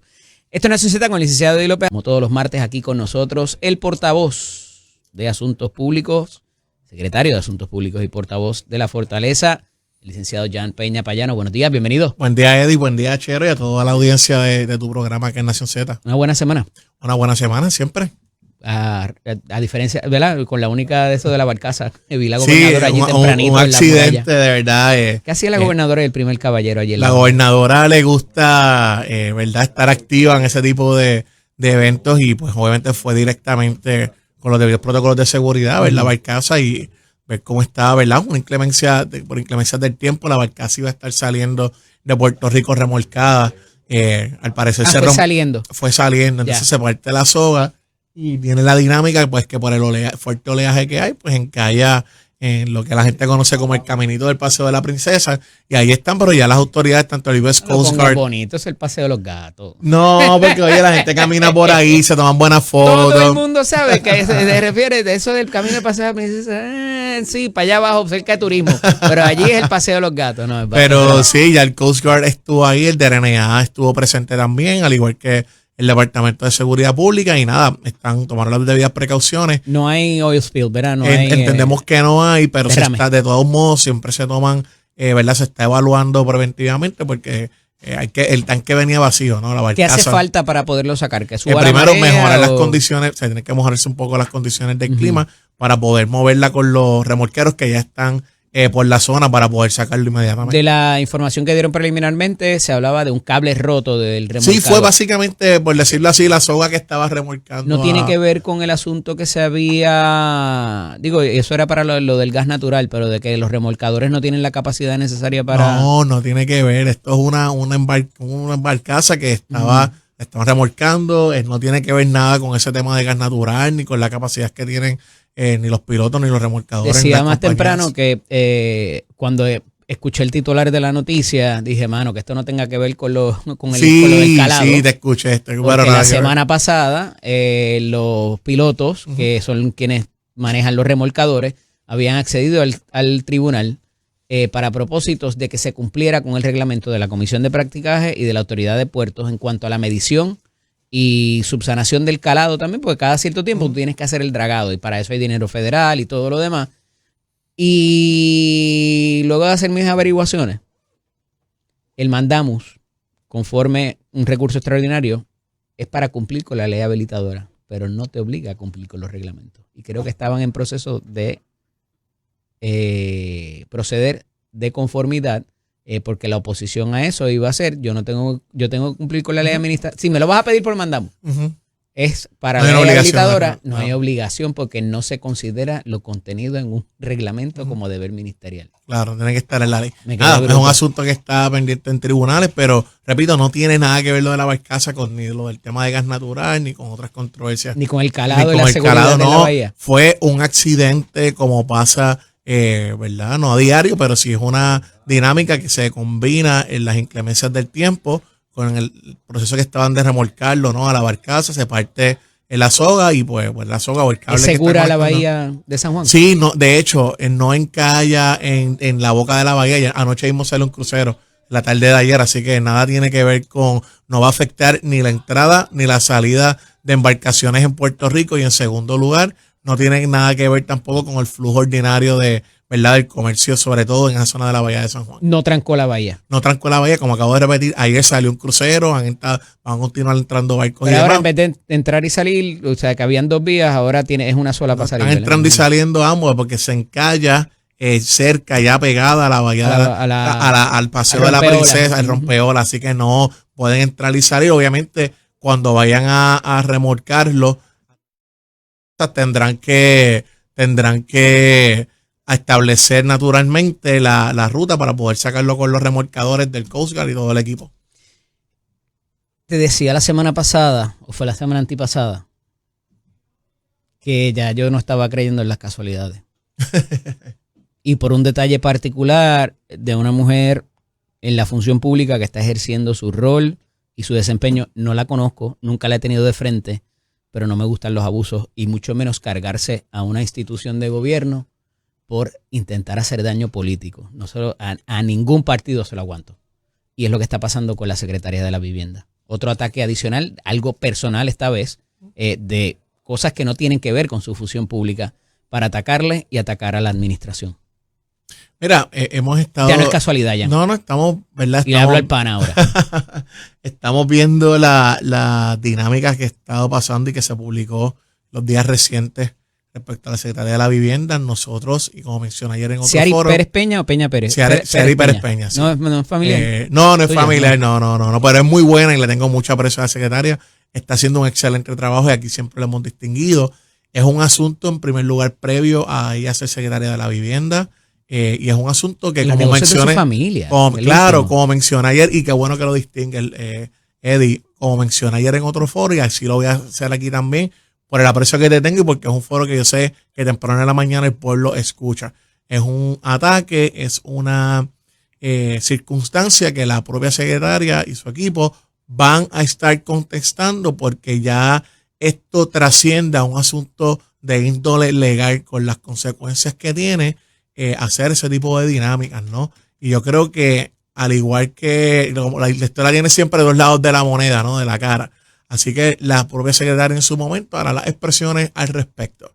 Que todos tenemos derechos también a defendernos. A un secretario varón no le harían eso. Mira, Yo sé que no te vas a meter ahí. yo Lo no estoy voy a meter diciendo ahí, yo. lo sé, y qué bueno que viene también de tu lado, que facilita la comunicación. Es lamentable. Yo creo que esto es un proceso en el que la propia secretaria va a contestar como ella muy bien se va a defender si la obra está ahí. Escuchaba, ¿verdad?, la entrevista anterior respecto a la Universidad de Puerto Rico también.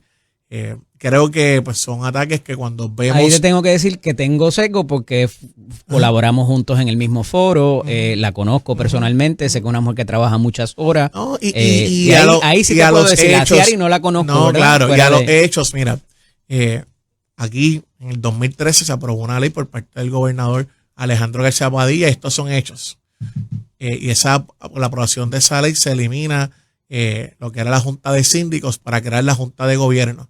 Okay. El primer acto que hicieron fue mover a todo el mundo y añadir 8 nombramientos del propio gobernador, al igual que siempre había pasado. 8 nombramientos del gobernador en esa nueva Junta de Gobierno que incluyeron personas que en ese momento y ahora han colaborado con ciertos partidos Y políticos. en el en Puerto 17 Rico. recompusieron En la el Junta 17 se completa. recompuso, que ahí es que se añade y es por virtud de la ley 2/2017, que ya, dado que se crea la FAF, incluyen al director ejecutivo como miembro ex oficio en esa junta de gobierno por los asuntos que habían pendientes de la reestructuración de la Universidad de Puerto Rico en temas financieros.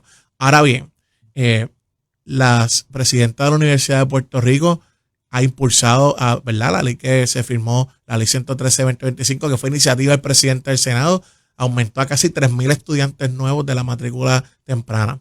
Más de 23 proyectos en infraestructura, no solo en Río Piedras, en varios recintos, ¿verdad?, fuera del metrocentrismo, más 16 proyectos que van en camino. Radicaron los estados financieros auditados 2 meses antes para poder cumplir con el asunto de becas PEL, cosa que desde el 2005 no ocurría. Además de ello, una reducción del déficit de 900 millones a 273 millones de dólares. Así que, vuelvo, esto es un... Tocó la fibra. No, claro, lo que pasa... Ya no podemos seguir enseñando la teoría del pajarito. Claro, entonces hay sectores que se ofenden, Eddie. Mira, mi mamá, y lo repito, porque a veces la gente piensa que somos, ¿verdad?, que no estamos en la sociedad. Con mucha honra, en el caso mío, para no entrar en singularizar a nadie, mi mamá nos hizo profesionales a nosotros limpiando casas de familia y no pasa nada. Al igual que en la industria de turismo. En la industria de turismo yo he escuchado cuando se quieren hacer otros proyectos de índole turística en Puerto Rico, la pregunta que circula por ahí, pero ¿qué vamos a hacer? ¿Trabajar sirviendo a la otra? Mira, la industria del turismo es una industria bien estable, es una industria que el trabajo es bien honrado, se gana muy por encima del mínimo federal. Así que nosotros tenemos que cambiar esa mentalidad y como tú muy bien mencionas, Eddie, es posible que haya tocado fibras el nombramiento de la licenciada Vanessa Santo Domingo a la Junta. Es un nombramiento por las competencias que tiene ella. Me parece y yo considero que tenemos... Preparada, sí, entonces... Conoce de asuntos de gobierno. Dice que no se convierte en un ataque político viniendo de un ataque político. Yo creo que hay que revisitar la historia de la Universidad de Puerto Rico. Se tiene que continuar mejorando. Ha habido unos pasos adelantados, pero más importante, Eddie, yo creo, tanto en privado como en público aquí, pues más allá de las diferencias que podamos tener, porque las hemos tenido y siempre seguimos aquí comunicando. Uno tiene que tener la habilidad de escuchar, pero escuchar para comprender. Y escuchar para comprender requiere no cuestionar una idea por el mero hecho de quién es el proponente.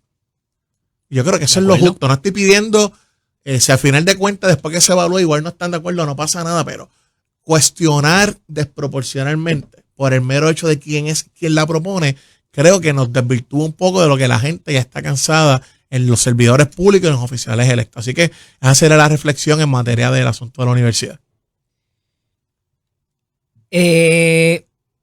La cosa de los oficios, el consolidar su autoridad en los recintos, el querer que los recintos sean dedicados a cuestiones específicas como lo era cuando eran los colegios universitarios antes de convertirse en recintos y toda una serie de propuestas que están ahí, que ella las ha presentado, que ha provocado el malestar inclusive de la cosa académica de la Hermandad de Empleados No Docentes, que algunos son los oficiales de limpieza, ¿verdad? No lo limitamos a eso solamente, pero es que hemos visto todo este rally de grupos de la comunidad universitaria en contra de la presidenta, como mismo lo hicieron con el presidente Ferrao.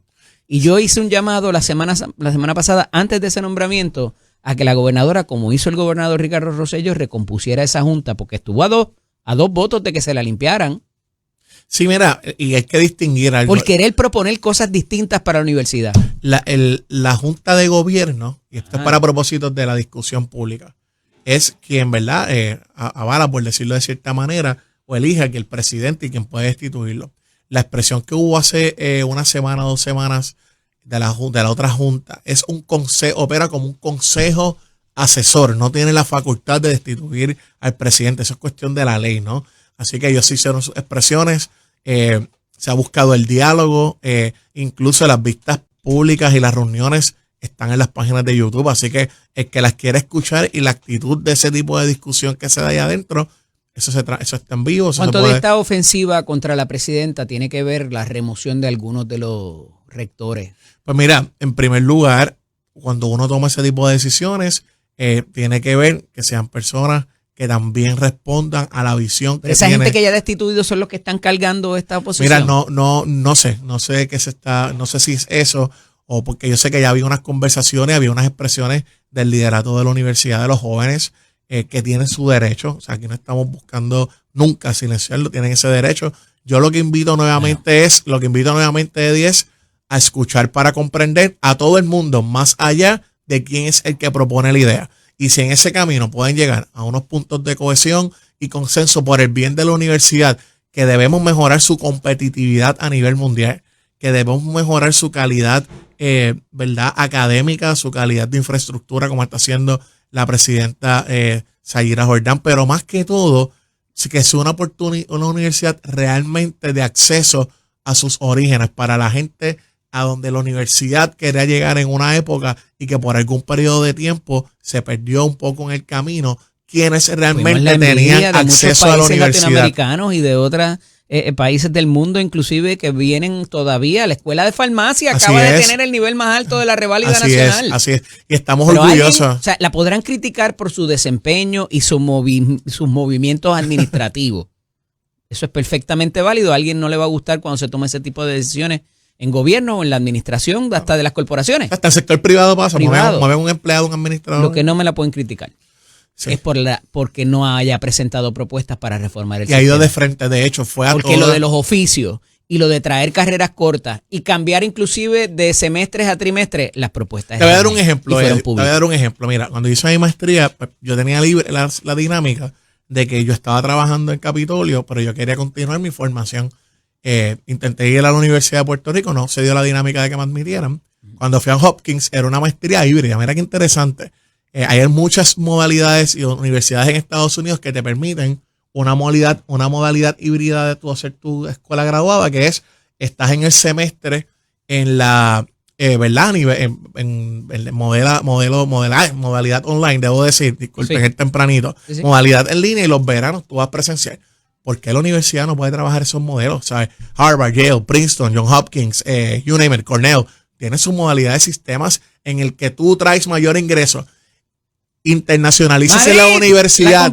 Madrid, la propia Interamericana. Pregúntale a Víctor Rivera. Sí, la Interamericana tiene el programa de enfermería en recinto metro, que la mayoría son estudiantes internacionales. Entonces, ¿por qué limitarnos a eso? Mira, otra crisis que tiene Puerto Rico, ya que aquí le gusta la palabra crisis. La dinámica, por ejemplo, de plomeros licenciados en Puerto Rico y también los peritoelectricistas licenciados. Es costoso porque la mayoría no se están consiguiendo. Entonces, yo creo que la universidad, y ya que les gusta la historia, vamos a pensar en la universalidad de la propia universidad como la planteaba Jaime Benítez.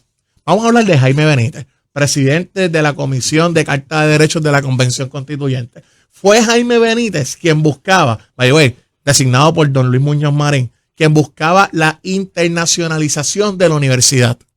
Entonces siento que a veces queremos acercarnos más a la época de don Jaime Benítez, pero cuando nos acercamos a esa época con sus luces y sombras que tengan, ¿verdad? Y quizás cambios en estilo por parte de la presidenta, está buscando que la universidad retome su posición como eje central de la educación superior en Latinoamérica y en el mundo. Y cuando hacemos ese acercamiento, pues siento que le están atacando. Me estabas escuchando ayer. Yo traje ese mismo punto a Brian Saavedra ayer, el amigo de nosotros en común. Gran amigo. Y le dije, pueden revivir a Jaime Benítez. Si lo nombra el PNP, no es bueno. Es delicado. Yo creo que vuelvo. Estas cosas se dan cuando dialogamos. Cuando nos sentamos genuinamente y sin agendas políticas para poder discutirlo. Así que vamos a hacerlo. Yo creo que siempre se ha reconocido un sesgo político en la universidad. Y todo lo tenemos, Eddie. Decir que nosotros no tenemos sesgo en muchos temas sería irreal. Pero ¿por qué ese sesgo en el profesorado y en esa comunidad universitaria? Porque mínimo los estudiantes van, ¿verdad?, teniendo otras visiones distintas. Sí. Pero ¿por qué uno llega a la universidad y se vuelve independentista? Mira, yo no, es una buena pregunta. Yo no tuve el privilegio de la Universidad de Puerto Rico. Aún así la defiendo. Creo que es la institución que puede cambiar vidas. Generalizando, no me pero a nivel de los catedráticos, de verdad que desconozco. Siento que todavía la universidad puede actualizarse a los nuevos retos que tenemos. Te di el ejemplo de escuelas graduadas, ¿no? Por hacer tus títulos, poder dar certificaciones profesionales. No sé por qué no nos movemos a, por ejemplo, quizás tú y yo ya nos preparamos y todo, pero uno siempre sigue estudiando y tú dices, caramba, me gustaría que sea una certificación profesional de la universidad, que diga Universidad de Puerto Rico, que me la cobren, ¿verdad? Que pongan unos requisitos sobre el tema de comunicación política, un ejemplo. Entre otras cosas. Entonces, la universidad le generas un ingreso adicional que no tiene hoy. Pero tenemos que salir del hermetismo, tenemos que salir de ahí. Que se sentaba en esta silla y que muchos de sus comentarios hoy día no son publicables. Que el que no fue revolucionario de joven no tenía corazón y el que aún lo sigue siendo no tiene cerebro. Decía... Wow. Después me dice... amigo Leo Díaz. Leo Díaz. Leo decía eso constantemente, ¿verdad? Y ahí quizás entiendo esa línea de ser revolucionario y querer que las cosas cambien y asociarte quizás con ese tipo de políticas que no son las del status quo. Ya cuando uno crece, madura, tiene responsabilidades, quizás ve otras realidades que no veía en ese momento, o que el mundo no cambia tan fácil. No es tan fácil cambiar el mundo tampoco. Así es. Mira, me parece una estrategia acertada lo del comité multisectorial con la exigencia, con ese caveat, de que del informe en 30 días. Sí. Va a ser complicado. Porque tanta gente con voces e intereses particulares, porque hay gente de la industria privada también que estoy seguro que, ¿verdad? Y que todo el mundo reme en la misma dirección. Es para otras cosas y no se puede. Aquí va a estar complicado esa, pero al final yo decía que esto tiene un beneficio adicional, que el que se salga del redil, después de haber estado en esa mesa, es complicado a que alguien lleve un mensaje. Sí, lo amarran, ¿no? Y yo creo que esa orden ejecutiva de la gobernadora, que incluye también al comisionado residente, a quien agradecemos su colaboración en ese sentido. ¿Le cumplieron el deseo de sus cartas de enero? No, mira, no, la comunicación ha estado para este y otros temas. Lo que pasa que también, ¿verdad? Y por deferencia a ambos oficiales electos, al propio comisionado de la gobernadora, ellos también se comunican sobre otros asuntos que muchas veces se trabajan, por decirlo así, desde el anonimato, desde, ¿verdad? Esa deferencia de que se solicitan asuntos bien importantes para Puerto Rico y se trabajen hacia ahora bien. ¿Qué se debe esperar de este comité? Tenemos al sector privado, tenemos al comisionado residente Pablo José Hernández, a la señora gobernadora Jennifer González Colón, al director ejecutivo de la FAF, al secretario de Salud. Y esto responde a que la gobernadora Jennifer González Colón, cuando fue comisionada residente, logró la extensión de 5 años de Medicaid y Medicare. Y yo usualmente no entro aquí en temas de estatus político, pero en esta ocasión sí pido carta blanca para este punto. En nosotros tener que ir, y qué bueno que está la gente de Nación Z escuchando, periódicamente, y la palabra es mendigar, en los fondos federales responde a la situación política de Puerto Rico. Nosotros tenemos que ir cada periodo de tiempo a ver si nos dan la extensión de Medicaid y Medicare, a ver si nos aumentan los fondos del PAN, a ver si nos ayudan con los veteranos. Y nos guste o no, si bien es cierto que eso es una discusión que Puerto Rico debe seguir teniendo, en lo que la chava y viene, tuvimos que trabajar, ¿verdad? Anticipando ya el 2027, cómo ir modificando la estrategia para cubrir lo del Medicaid y Medicare. Pero eso no quiere decir que el problema de fondo y de raíz, que es el estatus político de Puerto Rico, porque no puede ser que nosotros estemos dependiendo de que cada vez que venga un cambio del año fiscal o los periodos que se extienda, tengamos que ir a decirle, por favor, dámelo. Y eso nos parece que en ningún gobierno tiene sentido, porque siempre vamos a estar vulnerables, Eddie. Siempre vamos a estar a la merced de que el Congreso diga, para este año fiscal no van a tener los fondos. ¿Y por qué pueden? ¿Y por qué pueden? Porque estamos sujetos a una cláusula territorial con poderes plenarios que, gracias a Dios, no ha pasado. Eso es un hecho. Pero nada quita que un Congreso futuro lo haga. Ya para concluir, el tiempo me traiciona. 25, 26 días después, se entregó la información a los cuerpos legislativos. Se entregó y rapidito, escuché que mencionaron lo de los documentos a la Junta.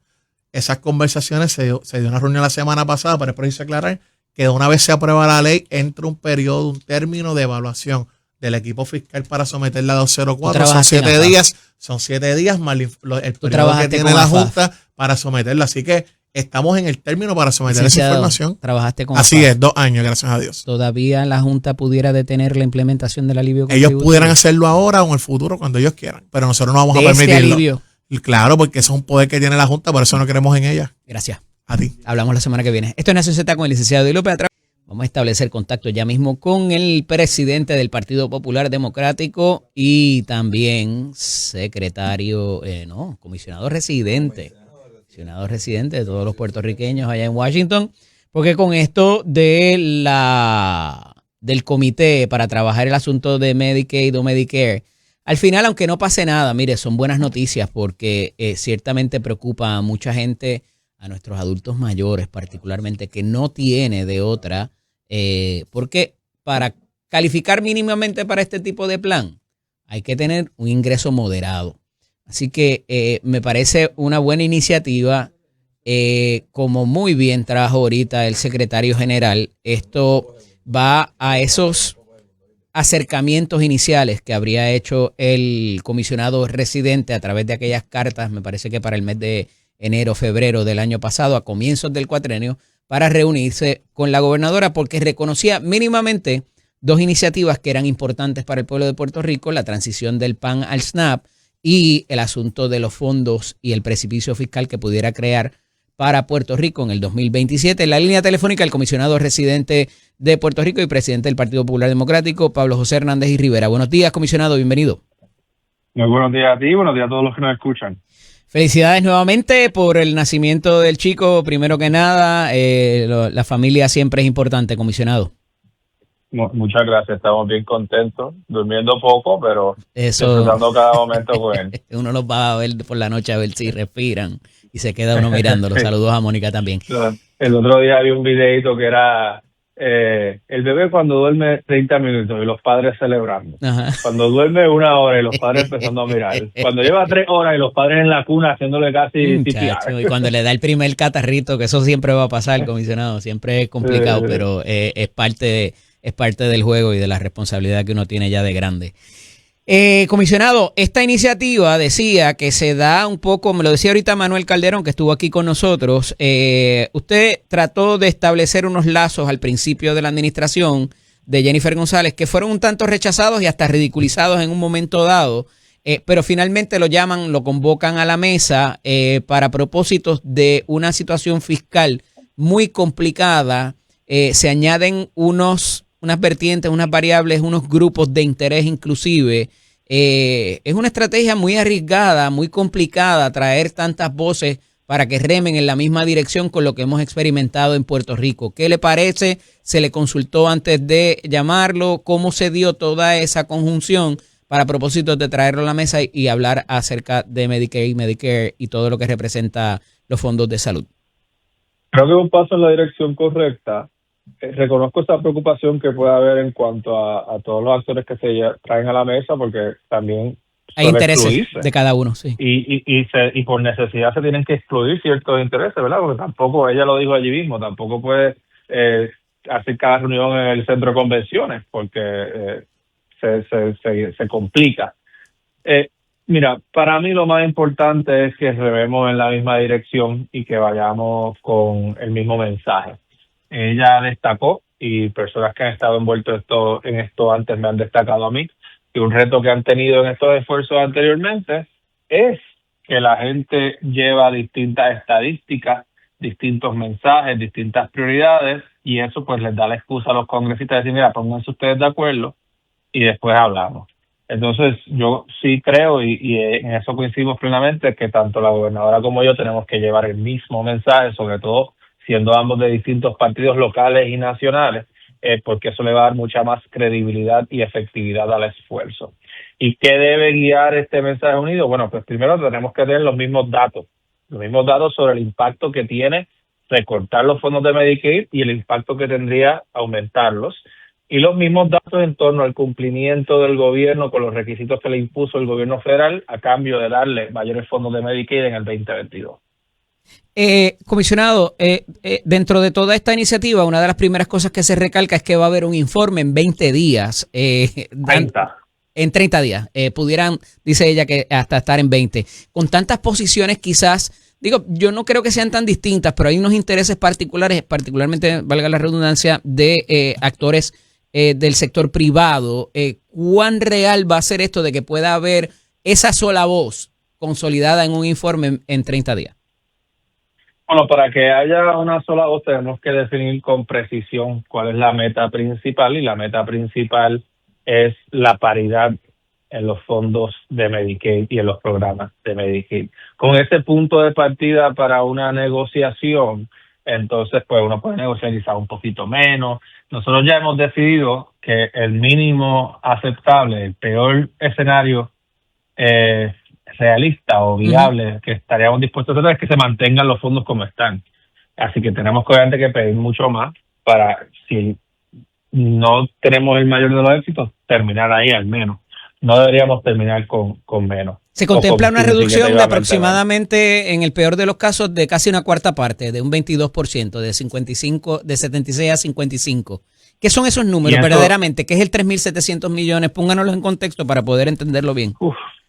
Eso es básicamente el colapso de nuestro sistema de salud, porque nosotros hemos estado operando con el 76% más o menos desde el huracán María. Ya. O sea, que tú imagínate que después de 10 años de un sistema de salud, de un plan vital operando con, se me escapa el número exacto ahora mismo, ¿verdad? Pero que de momento le tengas que cortar una cuarta parte. Cuarta parte. Pues nada aguanta eso. Got it. Pero a esos efectos, ¿cuál pudiera ser el plan B? Porque la paridad, conforme a la discusión de lo que se está dado y polarizado con cierto tipo de política partidista inclusive, y aquí inserto el asunto de la pelea que provoca el cierre parcial, que no han llegado todavía a un acuerdo entre republicanos y demócratas por los chavos del ICE, mínimamente el presupuesto del ICE, comisionado. Bueno, meta principal es la paridad. Métricas aceptables sería la continuación de lo que tenemos ahora. O la gobernadora dijo que se use la misma fórmula que se usa para el estado más pobre, que es Mississippi, que podría ser 77 o 75%, o sea que sería una diferencia pequeña con lo que hay ahora. Pero dado que hay esa discusión entre republicanos y demócratas que está tan polarizada. Por eso, no veo eso afectando estos esfuerzos. Recuerda que esto se aprueba en proyectos separados, sí, ¿verdad? Lo tengo claro. El financiamiento de DHS no tiene nada que ver con el financiamiento de salud. Si se extendiera el financiamiento de salud en un bill por su cuenta o como parte de un bill más grande, ahí es que se atendería esto. Pero inciden en los asuntos de donde pudiera haber cooperación bipartita, por eso lo traigo y lo inserto, sé que son distintas. Sí, no, va a tener que haber cooperación bipartita, sobre todo porque yo creo que esto se va a aprobar el año que viene. El Congreso suele dejar las cosas para última hora, aunque sea importante que sentemos las bases desde ya. Y el año que viene puede que, o probablemente cambie la composición del Congreso, y con una Cámara Demócrata, con un Senado republicano con mayoría finita, y es que no se defina también, y con un presidente republicano, todo lo que se vaya a convertir en ley va a requerir colaboración bipartita. Y ya estamos viendo más colaboración bipartita desde el último cierre de gobierno. O sea, aquí se aprobaron casi todos los proyectos de apropiaciones con apoyo bipartita. El único que queda pendiente es el de DHS por la presión que le estamos poniendo a las reformas de ICE, que vamos a ver cómo maduran en los próximos días. En ese sentido, cuando uno va y accede a una reunión en el Congreso, usted quizás tenga más tiempo, ¿verdad? Pero yo he ido con la Cámara de Comercio en algunas instancias y con otros grupos. Pues el tiempo es limitado y uno tiene que hacer una narrativa para ese congresista comisionado de carrot and the stick en muchas instancias, ¿verdad? El dulce, ¿por qué le conviene? Yo he oído la conveniencia, por ejemplo, en el proyecto del Panel SNAP, porque se le va a comprar más producto a ese estado de ese congresista. ¿Cuál es aquí el beneficio de que ese congresista nos ayude, más allá del asunto de que somos ciudadanos americanos y del asunto humanitario?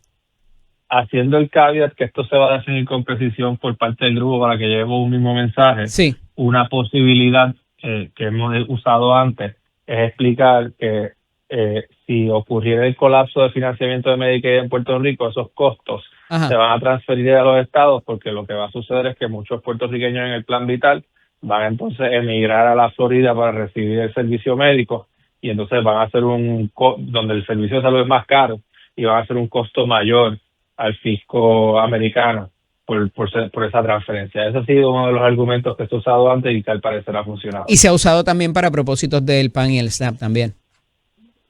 Eso no se usa tanto para el PAN y el SNAP, porque no nos parece que hay una situación real de emigración por personas que prefieren tener el SNAP que el PAN, pero sí hay una situación real de emigración por servicios de salud y, por ejemplo, el programa del SSI. Claro, que son cosas que recibes al mudarte automáticamente, además del poder para el voto y demás instancias. Hablando ahorita de lo de DHS, Vi un video, comisionado, y tengo que pausar brevemente, pero regreso si me otorga unos minutos. Vi un video de usted cuestionando a Kristi Noem en cuanto a los fondos de recuperación, que ahora tiene que haber el aval de DHS para que esos fondos se desembolsen. Quiero que me hable en cuanto a eso, cómo se dio esa dinámica, me pareció muy interesante y ella no fue muy responsiva a esos efectos. Así que cuando regresemos quiero entrar con eso. Esto es Nación Z con el licenciado Eddie López. Estábamos conversando con el comisionado residente de Puerto Rico, Pablo José Hernández Rivera. Comisionado, estábamos hablando acerca de esta vista congresional donde su señoría participó. Estaba la secretaria del departamento, ¿verdad?, lo que es Homeland Security en buen español puertorriqueño, y usted le cuestionaba acerca de esta facultad, autoridad que se le delega a dicha funcionaria para propósitos del desembolso de los fondos de recuperación de Puerto Rico. ¿Cuándo ocurrió eso? ¿Cómo se dio toda esa situación? Ella parece no haber estado muy preparada para la pregunta, por eso quiero saber acerca del contexto, primero que nada. Bueno, hemos tenido 2 vistas con la secretaria de Homeland. Okay. En la segunda vista ella se paró y se fue temprano. Entonces, lo recuerdo, sí.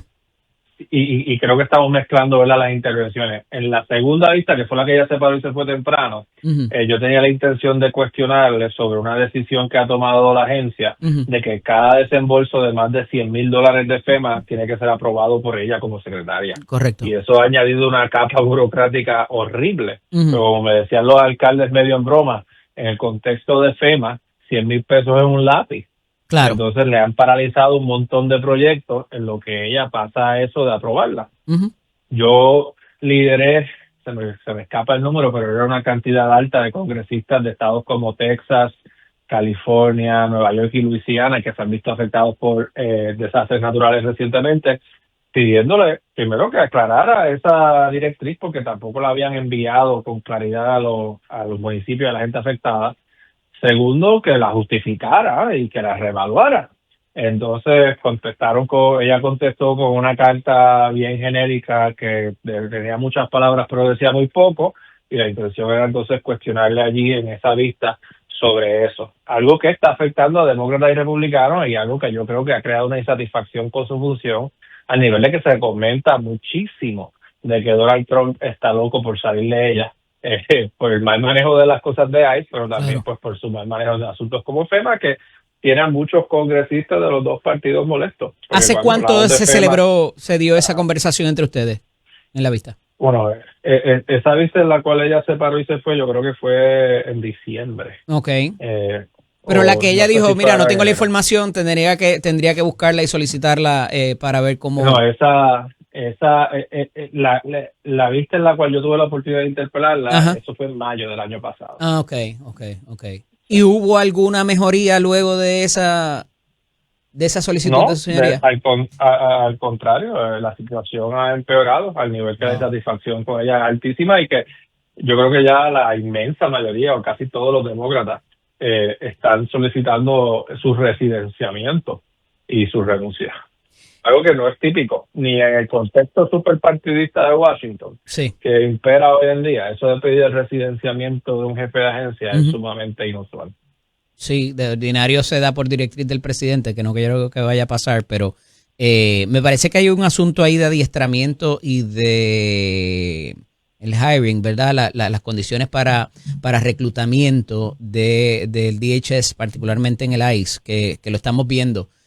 Porque, ¿verdad?, uno puede tomar cualquier posición en cuanto a cómo se está dando respetando el punto de todo el mundo, pero al final del día ni tan siquiera están velando por la propia seguridad de los agentes que intervienen, comisionado, y eso me parece que es una falta en el adiestramiento y reclutamiento, al punto de que movieron a la funcionaria de aquí a Puerto Rico a darle los adiestramientos al personal en Washington, a Rebeca González.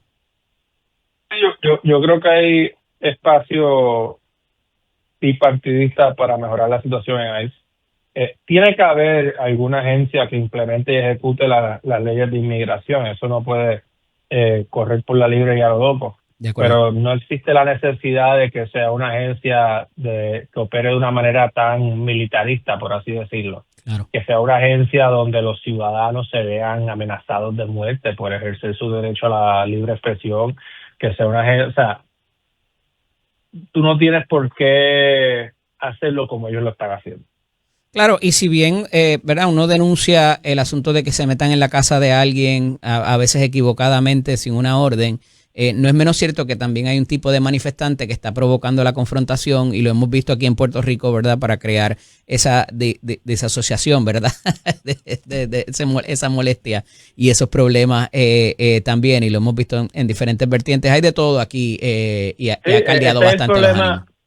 Ese es el problema de muchas de estas políticas que suelen crear estos ciclos viciosos, ¿verdad? Sí. Cuando tú tienes, ¿qué vino primero, huevo o la gallina, ¿verdad? No voy a entrar en eso, pero tú tienes una agencia como ICE que mata a un ciudadano, pues eso te va a crear más protestas. Sí. Dentro de las protestas siempre hay personas que son más violentas, que entonces generan más violencia en respuesta de la agencia de inmigración, y entonces tienes ese círculo vicioso. Por eso es que es bien importante que el gobierno, en el ejercicio de sus facultades, trate de prevenir esas desgracias. Y sea claro en la directriz también, en cuál es la directriz de cómo se van a conducir esos procesos. Hablábamos ahorita un poco del PAN y el SNAP, ¿verdad? Yo creo que, ¿verdad? Al final del día es el suplementario, el PAN suplementario, pero recientemente se adopta o trasciende que hay un informe de lo que es la OPAL acá en Puerto Rico, que lo hemos llegado a conocer bastante recientemente, el Congress Budgetary Office, para propósitos de lo que representaría la implementación nada más. Me parece que no se le dio tanta trascendencia de que es a 10 años y todo lo demás, pero un costo de $1,000 millones, y que eso pudiera ser jugarnos en contrario mínimamente para alcanzar esa meta, comisionado. ¿Cómo lo ve? No hemos recibido el informe del CBO, el Congressional Budget Office, y que no me atrevo a comentar. Ya. Nosotros tratamos de atender esa preocupación del costo con una transición más larga, Sí. así que tendremos que ver qué dice el informe, pero de qué va a costar, naturalmente va a costar. O sea, si va a aumentar el beneficio para los puertorriqueños, ese dinero no cae del cielo. Claro, y la cantidad significativa quizás de personas que hay que dependen de esos fondos también pudiera jugarnos en contra, ¿no? Bueno, ellos no lo ven tanto en cantidad de personas, lo ven más en el costo del programa en general. Ok. Comisionado, el asunto con la directora de la oficina de Puerto Rico en Washington, ¿ha mejorado la comunicación entre usted y ella? Yo siempre he sentido que hay buena comunicación entre mi oficina y ella, sí. Es que parece que ha habido como una competencia en quién anuncia primero qué recientemente. Por eso le pregunto si quizás ahora, estando ambos en el comité multisectorial, ha mejorado la conversación entre ustedes. Bueno, yo creo que eso es una dinámica política natural de dos partidos de oposición, pero yo no tomo eso como algo personal o como... Pero conversan, se reúnen, coinciden en actividades. Nuestra oficina se pasa en comunicación, sí, y para darte un ejemplo de lo cómodo que yo me siento. Comisionado, nuestra oficina no es lo mismo que usted y ella, ¿eh? Ustedes dos como tal. Bueno, la costumbre es que la directora de PRAFA se comunica con el director de la oficina del comisionado residente. Ya. Esta costumbre, quien me la enseñó a mí, curiosamente, se respetan los rangos. Fue el director de la oficina de Luis Fortuño y de Jennifer González, que pues, me excusa porque lo tiré al medio. Yo le texteo, yo me comunico directamente con ella a veces, por ejemplo, para cosas bien, cosas serias yo me comunico con la gobernadora, pero para cosas menos serias que no quiero molestar a la gobernadora, por ejemplo, que tal congresista republicano viene a Puerto Rico de vacaciones, sería bueno que la gobernadora lo reciba. Yo le escribo a Gabriela Bonfeliz con tranquilidad y naturalidad. O sea que hay un rango en los asuntos y en la directoría de PRAFA versus la oficina del comisionado residente. ¿Cómo que sí hay un rango? Hay un rango, pues, porque hay cosas que usted la trabaja directo con la gobernadora y otras que son, me acabo de decir, menos serias. Claro, ¿no? Sí, o sea, yo no voy a molestar a la gobernadora para decirle, viene tal congresista, recíbelo, contacto a su ayudante para que haga. Con toda esta situación que se está dando también en Latinoamérica, en las posturas de uno y otro, en la inminente apertura de Cuba y Venezuela, ¿le preocupa, comisionado? Le pregunto si se pudiera perder el interés quizás en Puerto Rico, ya sea en el turismo, en la inversión, y que eso nos afecte a mediano o largo plazo.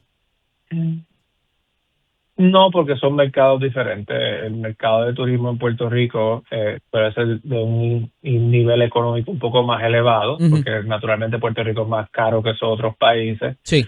el turista que viene a Puerto Rico muchas veces cuando es americano es porque no tiene pasaporte, o sea que Puerto Rico va a retener ciertos atractivos, pero es bien importante, claro, que siempre, como toda industria, se esté adaptando a la competencia. Y en la materia de la inversión, desarrollo, inversión industrial, todo eso pudiera, o sea, como quiera vamos a seguir siendo atractivos aunque seamos más caros y no tengamos la mejor infraestructura. Habrá competencia, pero hablando de infraestructura, tenemos una ventaja en infraestructura significativa sobre todo los demás países de América. Con el sistema eléctrico colapsado. Si se diera la apertura de Cuba, por ejemplo, la ventaja de infraestructura de Puerto Rico sobre Cuba es monumental. En algunas cosas. Pero, ¿verdad? Tenemos muchos retos todavía en las carreteras, la iluminación, el sistema eléctrico, el sistema de acueducto. Yo no estoy minimizando ninguno de esos retos, pero es que como la pregunta me llevaba a compararlo con Cuba, yo creo que en comparación con Cuba estamos mejor en todos los frentes, incluso en aquellos que los izquierdistas suelen mitologizar o endiosificar, que ya no son tan buenos como quizás fueron en algún momento hace 50 años, que son la salud y la educación. O sea, la salud en Cuba es un desastre. No es buena como algunos quieren que digan. O sea, que un proceso de due diligence, esa persona que recomienda ese bufete o lo que sea, le recomendaría a Puerto Rico every day of the week and twice on Sunday. Depende del asunto. Obviamente, si Cuba va a requerir una reconstrucción masiva, o sea, que si vas a invertir en una planta de cemento o en venta de cemento, creo que va a vender más cemento en Cuba que en cualquier otro país del mundo.